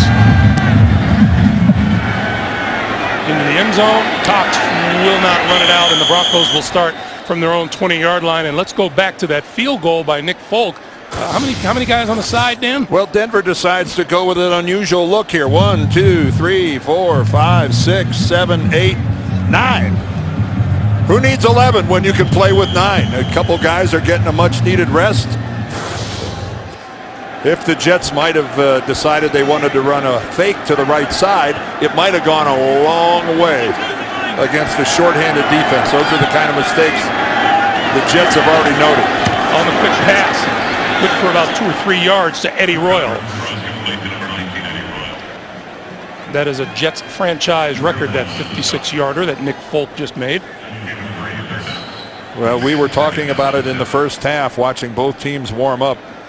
The ball was really traveling today. Of course, it's always good for about 10% more up here at this elevation.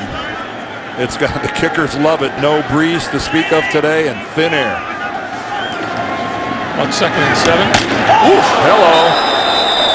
Eddie Royal met by Darrelle Revis.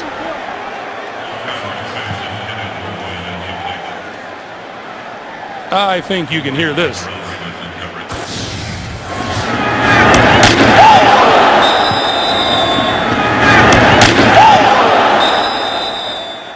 And that's just good, hard football.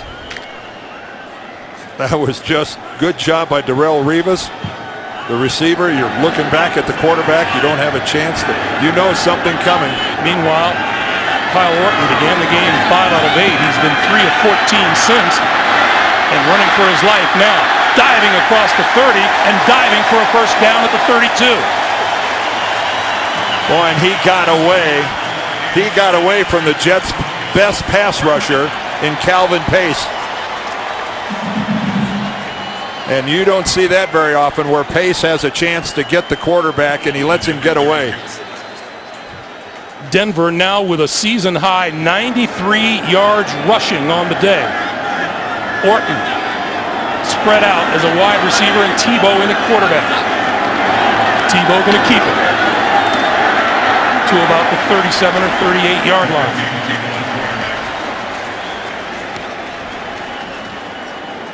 And again, this is the most action that Tim Tebow has seen in his NFL career here in the 6th game of the season, and it has been very productive. It has been a while since Denver's been knocking off anything resembling 6 yards on first down. Running the ball. 2 tight ends in on 2nd and 4. Moreno in the backfield. Moreno gets the handoff and got maybe a yard. You remember all last season, Dan? I thought it was fun. Every single coach that we ran into, one of the questions we ask is, if you drafted Tim Tebow, what would you do with him? And the answers ran the gamut. They ran the gamut from I don't know to he'd be a running back, he'd be a slot back, he'd be, more than anything else, you probably heard that H-back type of thing.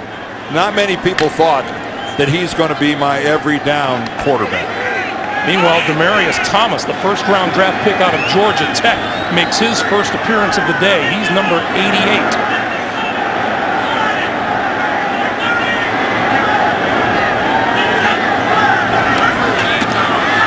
Going to go deep, incomplete. Pass intended for Daniel Graham, and the penalty flag down again. Jim Leonard, the safety, was tied up with Graham. Pass interference, offense, number 89. Whoa. This penalty is declined. The result of the play, 4th down. Well, another offensive interference. Take a look at Graham right here. And you're right, he shoves back and he hits Jim Leonard. That is the 3rd offensive pass interference penalty of this game. 2 against the Jets, now 1 against Denver. You know, Trevor Price stood right there by that penalty flag until the call was made and then picked it up and handed it to the official. Jim Leonard deep. Makes the catch and is immediately tackled at the 19-yard line by Cassius Vaughn. That's where the Jets will begin with 3:50 to play in the 3rd.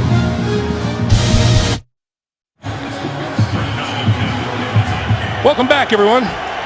Sean Green and John Connor in the backfield as the Jets have a first down at their own 19-yard line. Orange Sunday by decree, the mayor of Denver, and the Broncos have responded well. Out to about the 23-yard line is Sean Green, and we have a penalty marker on the far side of the field.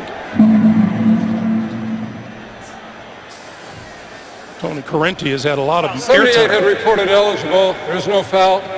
Second down. So wipe that away. Meanwhile, what are the Jets fighting for? Overall first place in the AFC East. New England a winner today. Miami a winner. Buffalo with a bye week on this Ralph Wilson's 92nd birthday today. And then the Jets, of course, heading into their bye week next weekend. It's a nice birthday present for Ralph Wilson that Yes, his team it is. doesn't have to play today. Now that's cruel. 2nd and 7. But true. They have struggled. Sanchez under pressure, eludes it, throws, tipped and incomplete. Pass intended for Dustin Keller. Mario Hagan had a shot at Sanchez and didn't get him. Well, Mark moves so well, and Hagan goes right by him because he just juked himself back up into the middle, and in trying to get it to Dustin Keller, and again another bouncing ball that could have been disastrous. 3rd and 7, and the play clock winding down on Sanchez. 5, 4, 3, 2, 1. He got it off. Buying himself time. Still has time. And throws over the middle. Tipped in the air and falls incomplete.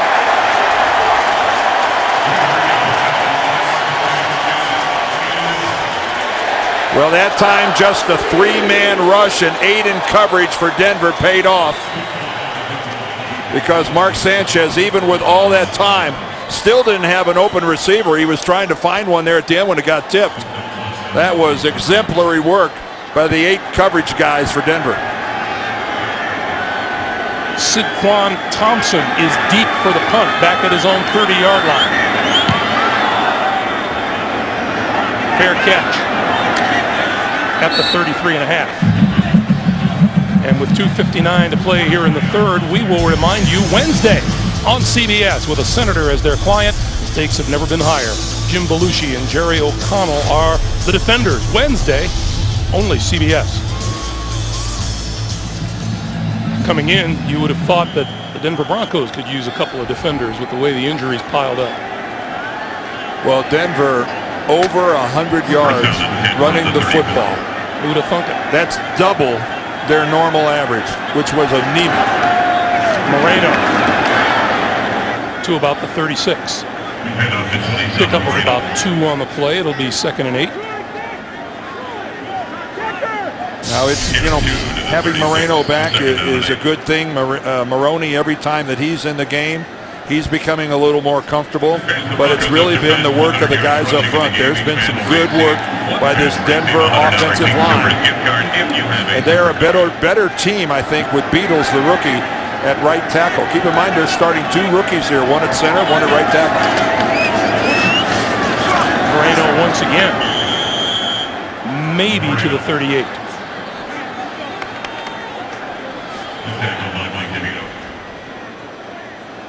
And Moreno will go to the sideline. And Correll Buckhalter will come onto the field for 3rd and 6. Say this for the Denver Broncos. It appears they heard their coach last week. And they have responded. Win or lose this game, they've responded.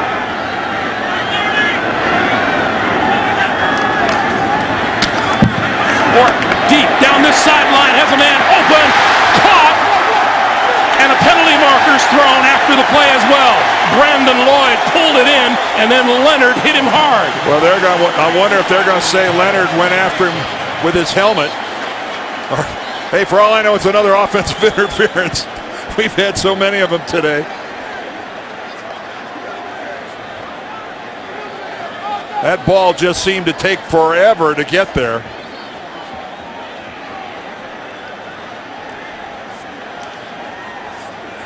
And here's Tony Correnti.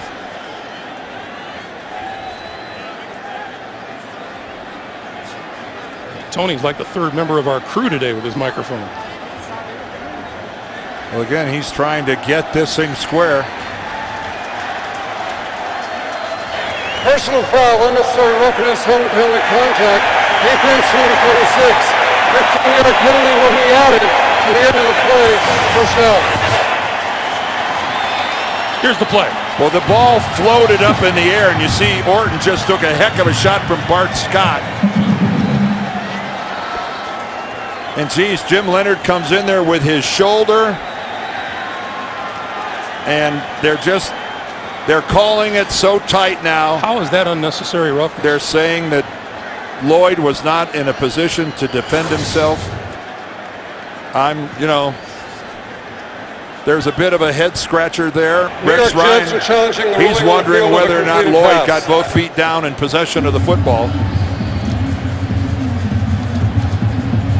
Meanwhile, the Jets, 6 penalties today for 74 yards. Here's a look. Let's see possession.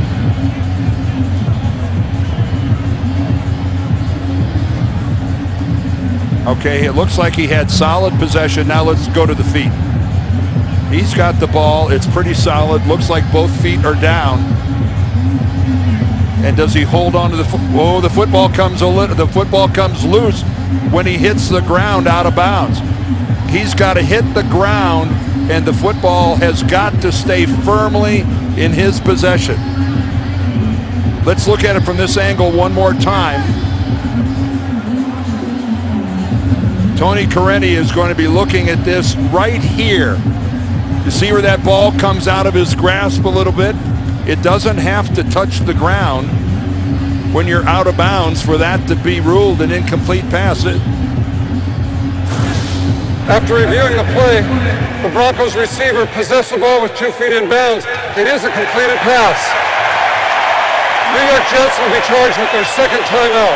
Yeah, but that didn't address what happened once he left the field of play. No, it didn't. But I guess Tony Correnti is saying that what he said was that his possession when he was in the field of play was enough that he established it with 2 feet, and then what happened out of bounds was after he had already completed the process of the catch. And that takes a Jets timeout away and leaves them with 1 timeout for the remainder of this game. So Tony Correnti is saying that the process of catching that ball ended in the field of play. I've seen it go both ways in that situation, but that's a good ruling by Correnti. The end result is a first down for Denver at the New York 17-yard line.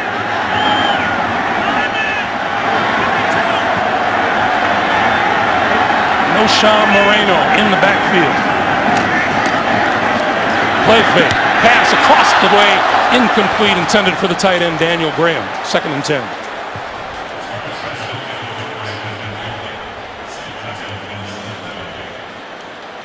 Well, Graham was certainly open on the play.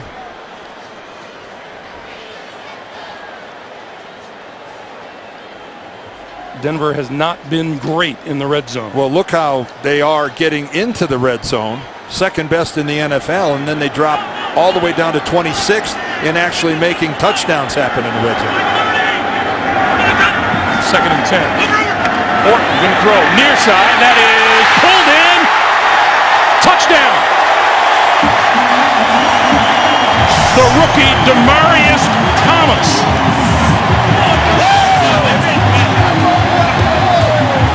Well, Demaryius Thomas is a big guy at 6'3", and again, Darrelle Revis, the coverage by Revis is pretty darn good, and Demaryius Thomas uses that height. And the question is, did he get both feet down? I don't think he got his right foot down in the end zone after he had control. No challenge forthcoming from the Jets. The extra point is good. 66 yards in 5 plays. Took a minute 36 seconds for the Denver Broncos as they take a 17-10 lead. Demaryius Thomas bobbled that ball once and then watch the right foot on the replay. Well, it doesn't matter anymore now, but let's look at it to see. Boy, that is really close as to where do you exactly say possession happened. Let's just say it happens right there. And then the right foot comes down. And then the right foot comes down out of bounds. Yep. That was because he does bobble it for just a second.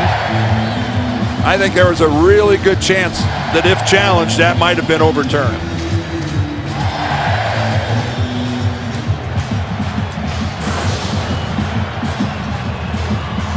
As you say, that chance is by the boards now. It's in the books. Denver with a 1-touchdown lead, a minute 23 to play here in the third. The numbers on Darrelle Revis today. Well, it's not like Darrelle Revis is allowing people to run around this stadium uncovered. He is in their hip pocket, and there have been some completions against pretty darn good coverage. Sometimes you got to give the other guy credit. That time, give the credit to Demaryius Thomas. Brad Smith going to run this one out of the end zone, 2 yards deep, across the 20, and out close to the 25-yard line. Well, it's a 17-10 game here in favor of Denver. Mark Sanchez threw an interception early on in this game, then a bad snap. That cost Denver a pretty easy field goal with a bad snap. Then he comes back, Sanchez to Braylon Edwards for a touchdown. And then Tim Tebow gets around the right edge, and he gets his first ever NFL touchdown. And this is for 56 yards. And now we just saw this by Demaryius Thomas. And the Denver crowd here is on their feet and going wild. First down from the 24-yard line. Sanchez to throw. Got his man up the seam, and that's Dustin Keller, midfield, still going, 45-40, and out of bounds close to the 35 of the Broncos. An absolutely perfect strike from Mark Sanchez. Dustin Keller lines in tight. You see him working against Mario Hagan, who's got the coverage, but that pass from Sanchez was just dead, solid, perfect.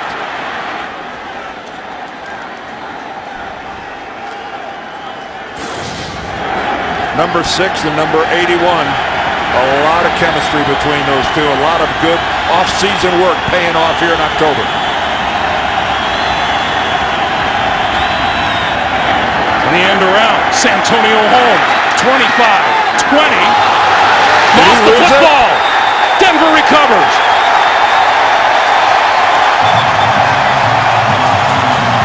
Well, Santonio Holmes just ran into the only 2 guys in that neighborhood. What?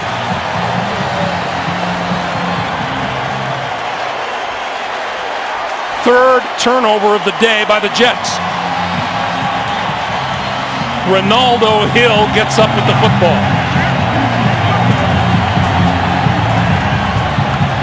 It just looked at first blush like one of those things where Holmes could have gotten around those guys. But he just, Braylon Edwards is out there trying to make a block on Parrish Cox, and Holmes runs right into him. It looked like he could have cut to his left and gotten behind Braylon Edwards, who was out there making a block, and he somehow just ran right into the 2 guys. The Jets have 1 turnover in their first 5 games of this season. They've had 3 today. Moreno buried at the 19-yard line. And we'll see if Denver gets off another play before time expires here in the third. I was never a great open field runner, but I always thought the object was to avoid the people that were out there in front of you. You always told me you were. Whatever happened to the old make 'em miss? We'll exchange ends of the field. And when the fourth quarter starts, the Denver Broncos will have a 1-touchdown lead. We come to the end of the third. Denver 17 and the Jets 10. Back after this message and a word from your local station. You're watching the NFL on CBS.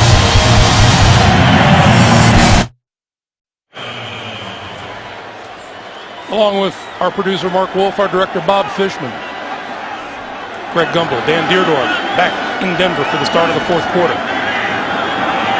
On 2nd and 9. Horton running out of time, and he goes down at the 10-yard line, courtesy of Sione Bouha.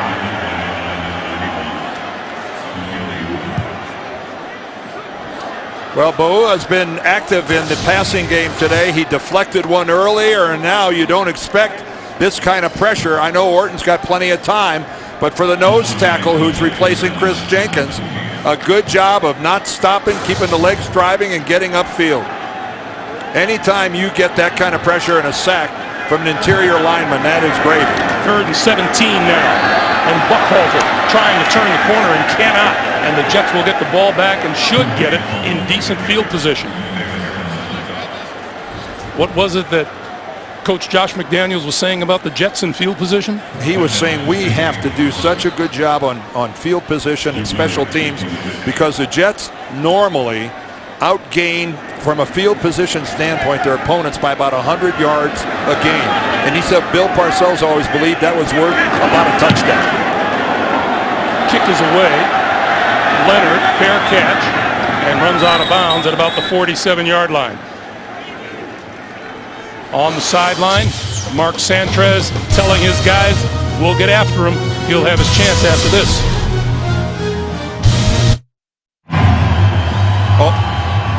Hey, coming up, time permitting, after the game, the Subway postgame show. JB, Dan, Shannon, Boomer, and Coach Cowell will have all the latest NFL scores and highlights on the Subway postgame show. Jets with the ball, their own 47-yard line, down a touchdown. Straight ahead, Tomlinson to midfield.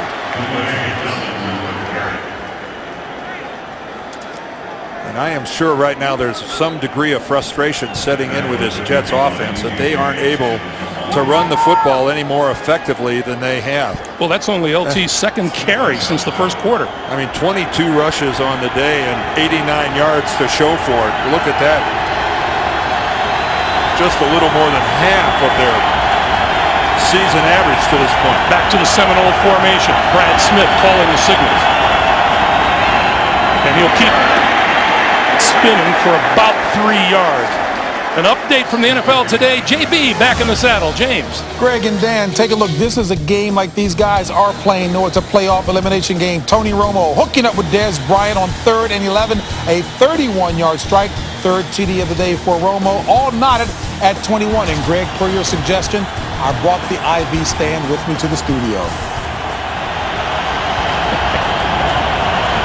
Thank you, JB. Good to have you back. 3rd and 4.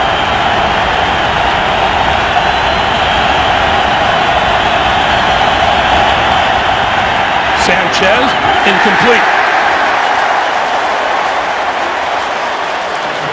Pressure right up the middle. Yeah, I'll say pressure and elevation. Talk about selling out, trying to get after the quarterback. Take a look at this blitz coming right up the middle. DJ Williams, he gets undercut, but he still disrupts Mark Sanchez. Saquon Thompson is deep.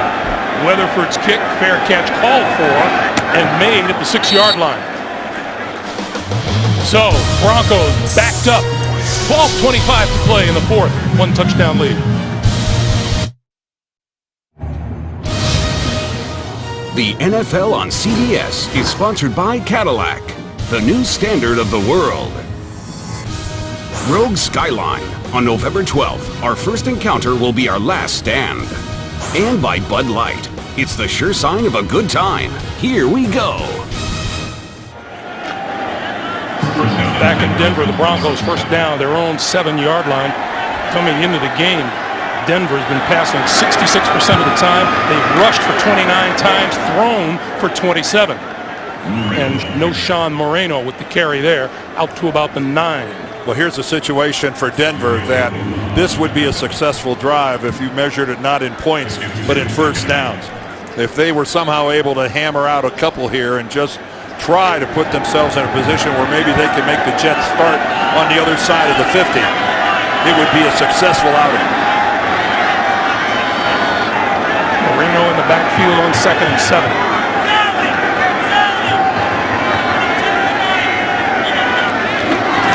Moreno again, and he's buried for a loss. at the 7. Bart Scott and Calvin Pace. What's been happening around the league today? Well, plenty. Ben Roethlisberger back with a bang as the Steelers win at 28-10. They'll go up against Miami next week. We'll be there. The Dolphins won it in overtime on a Dan Carpenter field goal. And in New England, not sure that a regular season win is revenge for a playoff loss, but I'm sure it'll do for now for Bill Belichick. It didn't take long for Deion Branch to make an impact. 3rd and 10.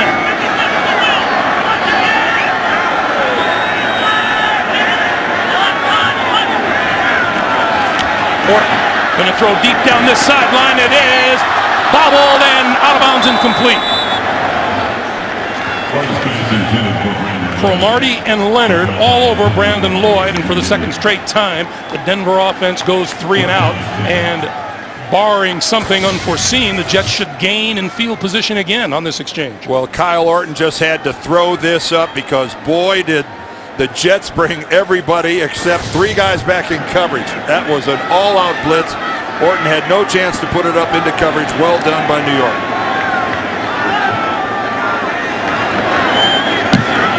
Full put out of his own end zone. Kyle Wilson going to let it bounce and pick it up at the 40.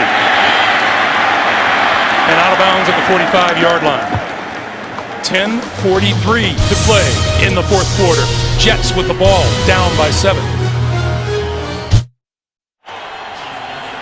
Welcome back to Denver, everybody. There's the average starting field position of the Jets and their opponents. Here it is today. You can see not nearly that good, although they're enjoying it on this possession here when they really need it. Sanchez back to throw with time. Over the middle. Got his man inside 35. That's Santonio Holmes for a first down.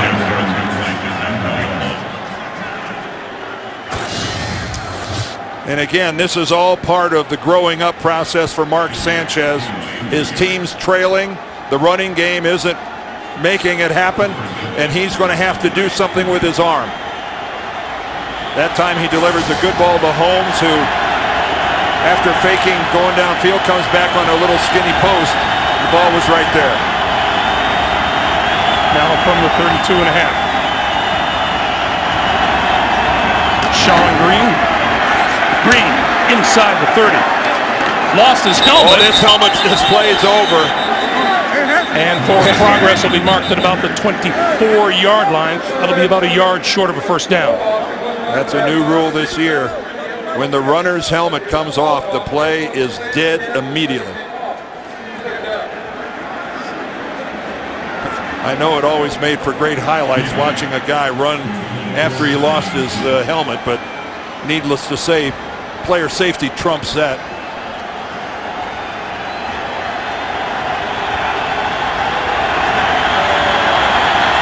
Tomlinson in the backfield. Gets the handoff, has the first down to about the 20. Time for another NFL Today update once again to Captain IV, James Brown. Greg and Dan, you heard Charlie Casserly say earlier, Alex Smith of the 49ers would not play conservatively anymore. He loosens his tie up there, hooking up with Michael Crabtree. 32 yards to pay dirt. San Fran on top of Oakland 10-6. That in the fourth. Back to the unflappable Greg Gumbel and Dan Dierdorf. And that should keep Mike Singletary's head from exploding for the time being. Huh? That game's far from over. First down, Jets.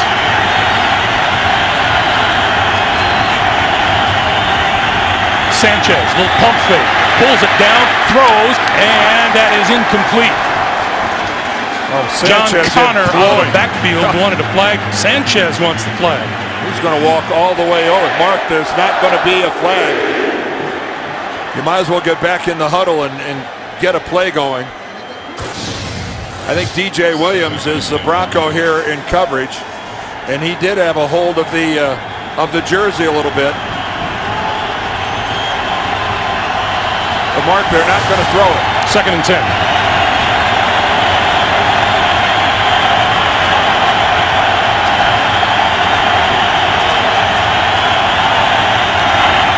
Tomlinson, running room, 10, 5, touchdown!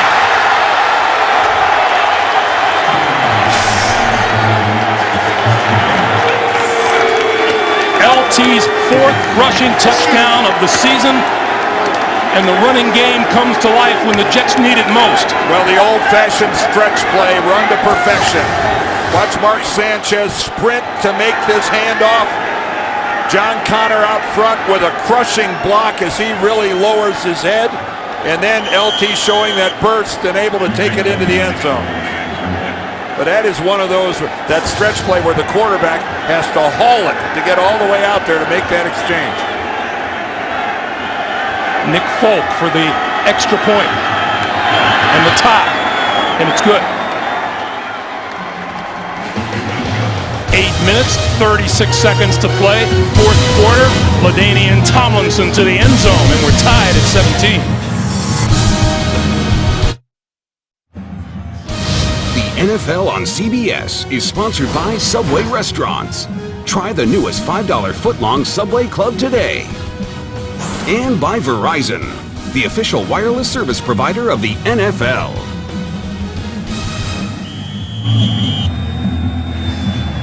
We were tied at 7, we were tied at 10, and we are now tied at 17, and LaDainian Tomlinson in the ground game have come to life. Parrish Cox will not run it out of the end zone, and Denver will start at their own 20-yard line. 8:36 to play in the fourth. And finally now the New York Jets have more rushing yardage than the Denver Broncos. And that offense of theirs is based on being able to run the football and then everything that comes with it in terms of the play action and the rollouts with Sanchez. But you can see that the Jets defensively, boy, what a job they are doing against Kyle Orton in this vaunted Denver passing game. Well, the Jets have turned the ball over 3 times, but the Broncos have only managed to garner 3 points off of those 3 turnovers. From the 20. Orton with time, lots of time, throws, oh, what a catch. What a catch across the 35 and out to the 40 by Brandon Lloyd. Boy, and Brandon Lloyd, after being shut out in the first half, showing some exuberance. What kind of a pocket does Orton have here? An outstanding one. How's that? Nobody anywhere near him in the pocket. And then a little stutter route. You could see Lloyd taking it easy.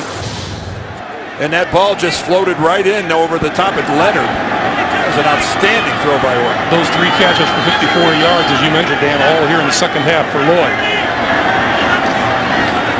Moreno, room to run. 45, midfield into Jets territory to about the 47-yard line.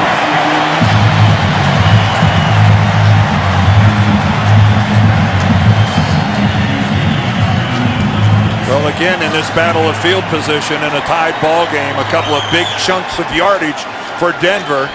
Now they get to play football on the Jets side of the 50, and that is huge. At this stage of a game, you want to be playing the football game in your opponent's territory.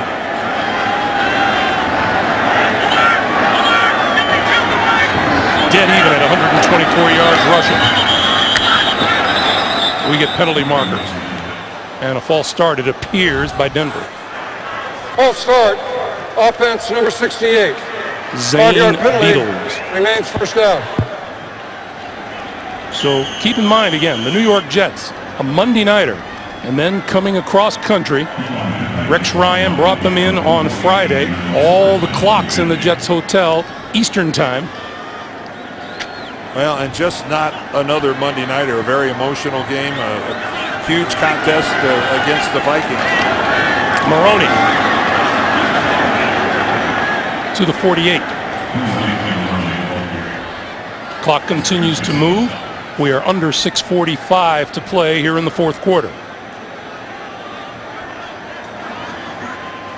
I think the big story of this game, though, is the way that the Denver Broncos have responded to what happened to them last week. They got outrushed by almost 200 yards in the game by Baltimore. They got nearly physically assaulted by the Ravens. And they have really come back and played themselves a proud football game today. 2nd and 11, down the far sideline. It is pulled in and then dropped incomplete. Pass intended for Demaryius Thomas. And Darrelle Revis was with him. And yes, he was with him. Right with him.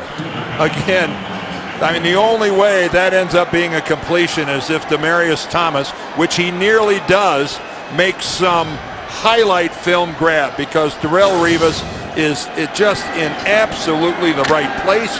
He's playing the football, he sees it coming, and he gets his right hand up there and disrupts it. And by the way, Dan, everybody we talk to, they say the sky is the limit for Demaryius Thomas. Oh, yes.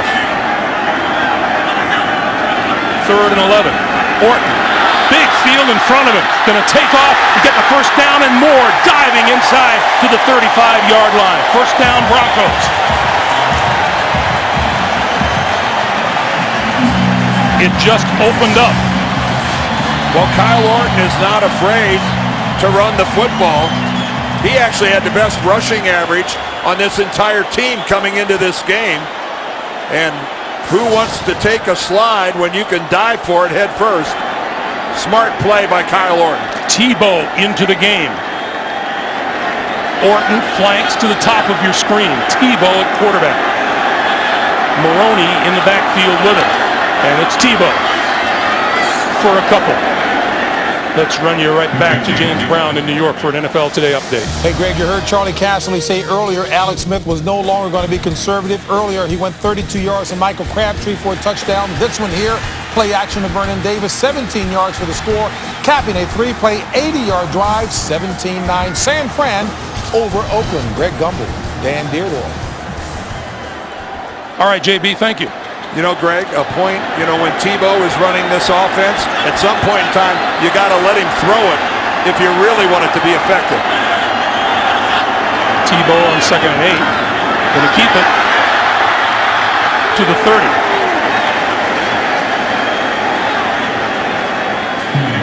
Got to make it 3rd and about 3.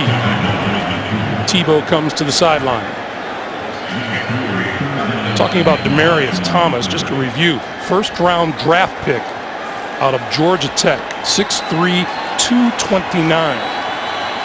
Nice numbers for a wide receiver. Well, he's the type of physical presence that makes everyone out here think of Brandon Marshall, the recently departed physical force now in Miami. The Jets are crowding that line. Here they come. Orton going to throw deep down the sideline and complete. Thomas, the intended receiver, or at least in the vicinity, and Revis was with him. Orton threw that one away, and here comes Matt Prater. Well, again, that's Rex Ryan's entire concept. You bring that many people, it forces the quarterback. The ball is going to leave his hand in 2 or 3 seconds.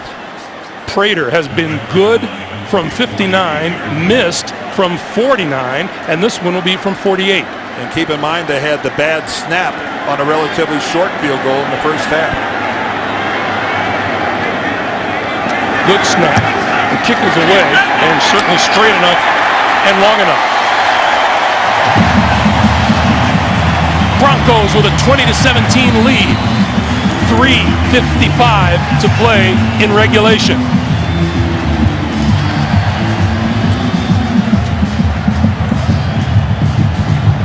So Mark Sanchez getting it wound up, and we'll remind you next Sunday, the NFL on CBS doubleheader action.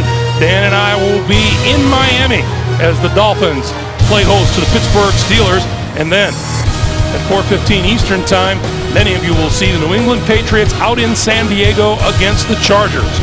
Check your local listings. It all begins with the NFL Today at noon Eastern time. What a good-looking group of guys. Will you look at them? You know, when you see them up close, they're not that good looking. Really? No. Well, that would really be disappointing. All these years. There's a Don't let the hat being a little too big be an issue. Improvisation, that's the key. 3:55 to play in regulation. Denver with a 3-point lead. Brad Smith is deep. This one will go into the end zone, and Smith will not run it out, and the Jets will start from their own 20-yard line.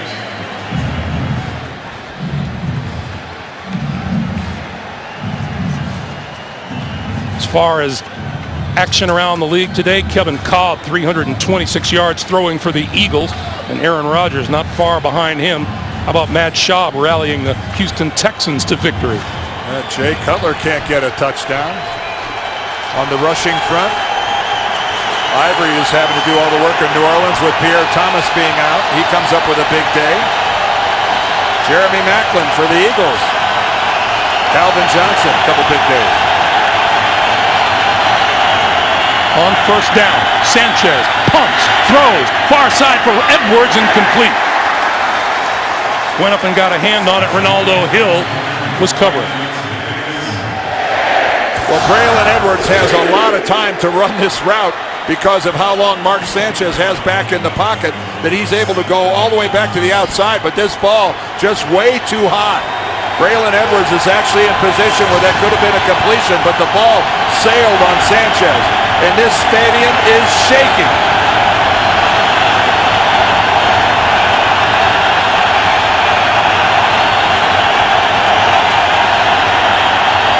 Tomlinson, left side to the 25. It'll be third and a big 5 yards for the Jet offense. Nice patience by LT. That's what comes from all these years in the league. Let the guys get set up, and then I'll go to school and watch myself on the video board. Here comes the orange crowd again.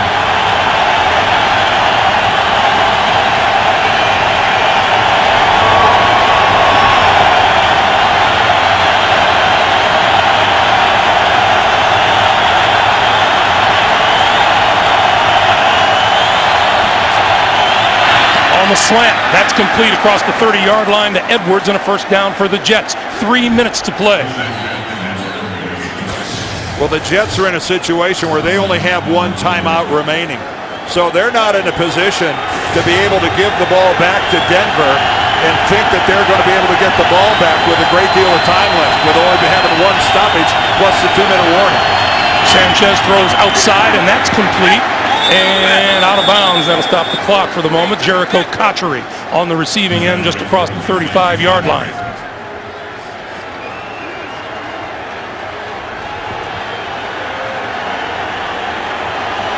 Santonio Holmes onto the field. And again, keep in mind that we are in Denver, Colorado at 5,200 feet above sea level. We've already seen a 56 and a 59-yard field goal made.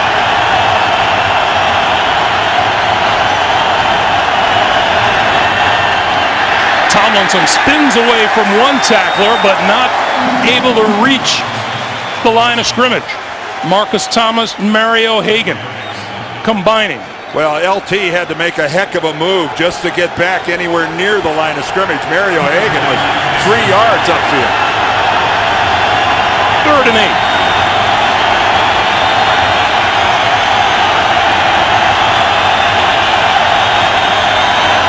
Sanchez throwing far side, and that is caught near midfield by Santonio Holmes for a first down. That was good work between Mark Sanchez and Santonio Holmes. Santonio Holmes looking back here. He keeps looking into the backfield. Well done. The Jets still in it. 2 minutes to play in Denver.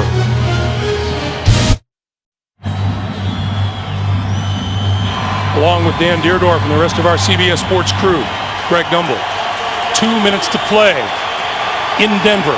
The Broncos with a 3-point lead on the Jets. Jets ball at their own 48-yard line. First down. Jets with one timeout remaining.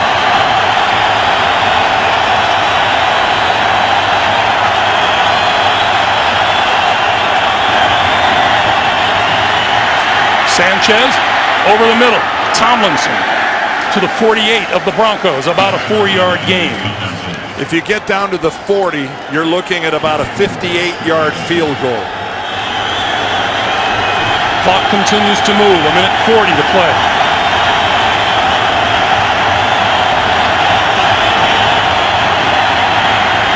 Sanchez with time, throws on the outside, incomplete. Intended for Jericho Cotchery.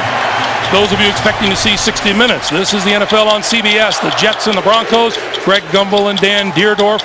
Our score is 20-17 Broncos. And 60 minutes will be seen in its entirety immediately following this game, except on the West Coast. There is Nick Folk.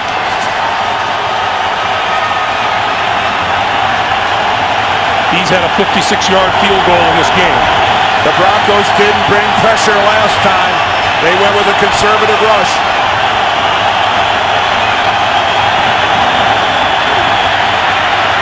Over the middle, incomplete. Broken up by Nate Jones, intended for Dustin Keller. 4th and 6.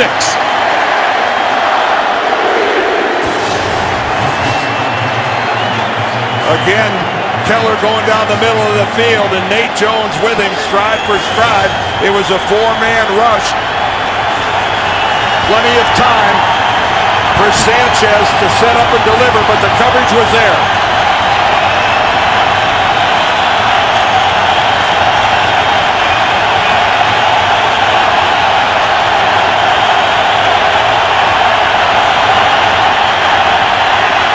Sanchez pumps twice. Now throws deep down the sideline. It is incomplete. Penalty marker's thrown. Penalty marker is thrown inside the 5. Ronaldo Hill covering Santonio Holmes.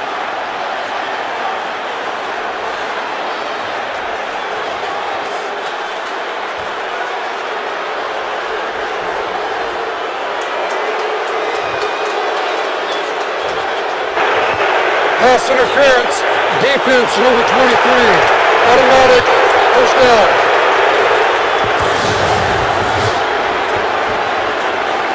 Okay, they're on the stutter and go. Ronaldo Hill, Santonio Holmes. Ronaldo Hill, he did grab, it looked like he hooked the face mask. Does he reach back and get the, yes he does. He reaches back and hooks the face mask of Santonio Holmes. 1st and goal. The crowd's going nuts, but that was interference. Tomlinson with Richardson in front of him. Tomlinson, touchdown.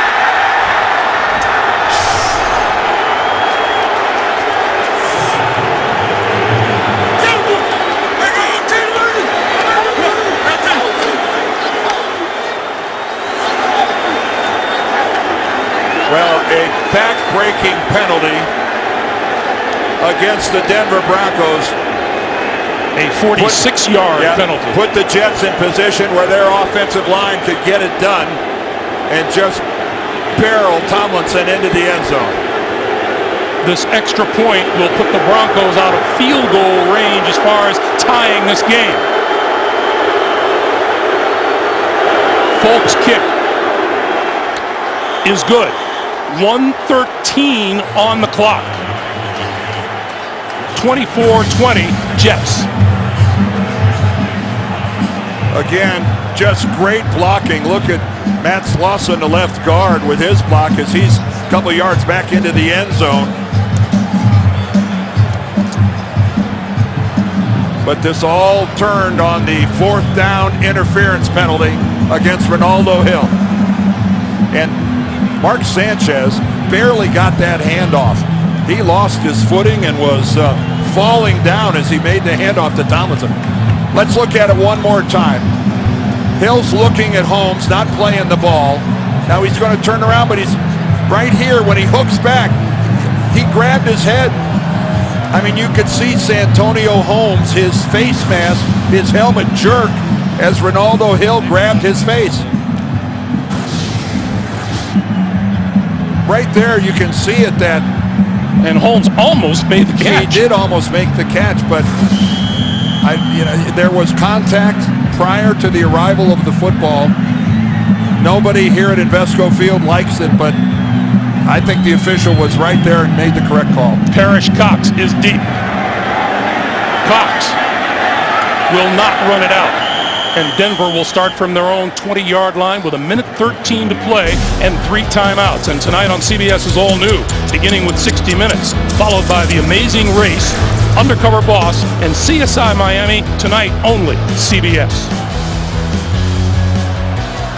Once Denver fans see this on the highlights, Dan, they'll be convinced that it was a pretty justified call. I mean, look at that. He actually, and the football is on the way in there. You can just see Santonio Holmes, his head moves to the side. The helmet rotates on his head. Orton with 3 timeouts and 80 yards to go. Far sideline, that is complete. And bumped out of bounds is Jabbar Gaffney. 1:08 to play.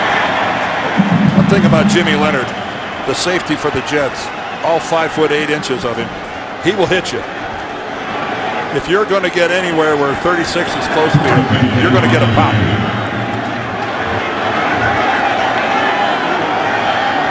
First down at the 32.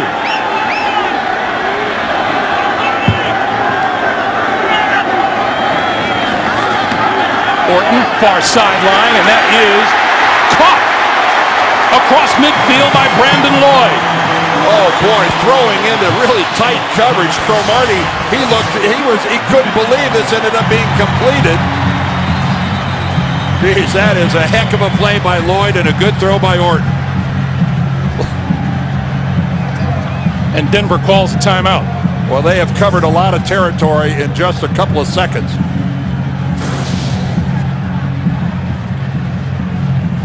And again, no field goal is worth talking about here. This is end zone or bust for the Denver Broncos. But those were 2 outstanding plays by Kyle Orton. They've gone 32 yards in 15 seconds. I mean, he's throwing footballs against Cromartie and against Rivas that are just cases of the quarterback saying, here it comes, you've got to make a play on it. Because the coverage is there, I can't do anything about it, I'm throwing it anyway. Jet defenders are really deep. Well, you know what? It's been pressure by the Jets.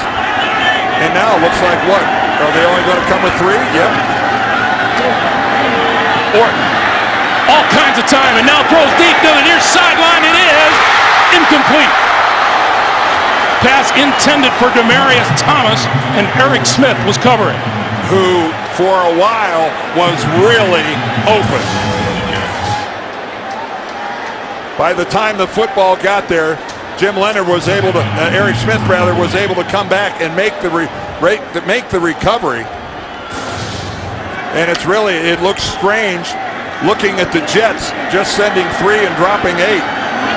That is not what they normally do. 2nd and 10, 49 seconds to play.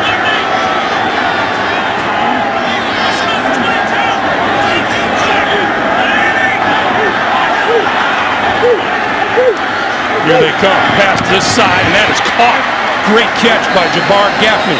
Clock continues to move, and now a timeout is called with the ball at the Jets' 44.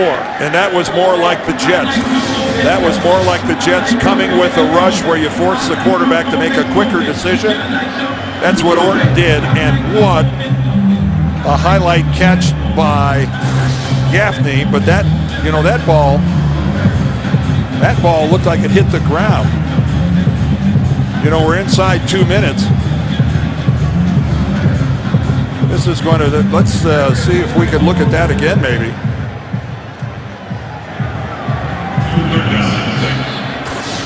Let's take another look at that.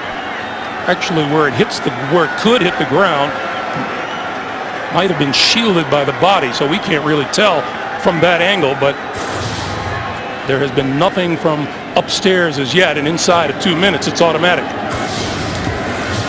Yeah, it's not up to the coaches, it's up to the replay assistant upstairs. Well, he does have his hand underneath it. From that angle, it does look like Gaffney did have control of the football when it touched the ground. Well, you don't want to completely infuriate these people here, do you? Well, I don't think that comes into play right here. They're already upset about the interference call, which of course is not subject to review. Here's another look.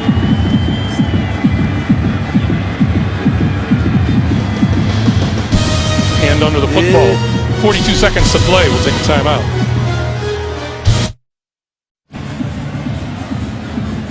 Well, we were not told, but Tony Correnti did go under the hood to review this play. As well he should have. Anything that close, you need to look at. Reviewing the play, the ruling on the field will stand as a completed pass. 3rd down. So nothing will change. The line of scrimmage is the Jet 44, and it'll be 3rd and 6 for Denver. They have 1 timeout remaining. A field goal brings them up short by a point. They need the end zone. 3rd and 6.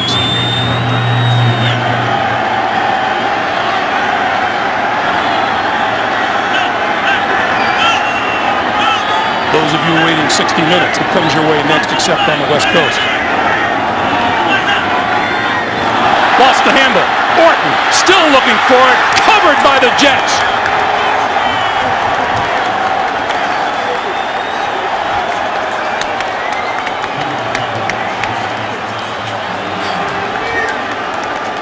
Dwight Lowry covered the loose ball. What a disappointing way for this game to end, as the snap from the rookie center, Walton, is a little bit to the left, and it glances off the left hand of Kyle Orton, and Dwight Lowry covers it up. Boy, sometimes you fight your butt off, and it just doesn't work out. And I'm sure right now J.D. Walton is trying to figure out what happened. He doesn't know where that snap went. All he knows is the Jets are covering up the football and are going to head into their bye week on a 5-game winning streak. And Trevor Price, the former Bronco, giving his head coach a big hug. The Jets on to a bye week. Denver will await the Oakland Raiders here in Denver next week. Our final score, the Jets 24 and Denver 20. For Dan Deerdorf, Greg Gumbel saying so long from Denver. Tonight on CBS is all new, beginning with 60 Minutes, followed by The Amazing Race, Undercover Boss, and CSI Miami. The Jets are 5-1 on the year. The Broncos fall to 2-4. The comeback win for the Jets, 24-20, is the final. It's been fun. Thank you for joining us, everyone. You've been watching the NFL on CBS.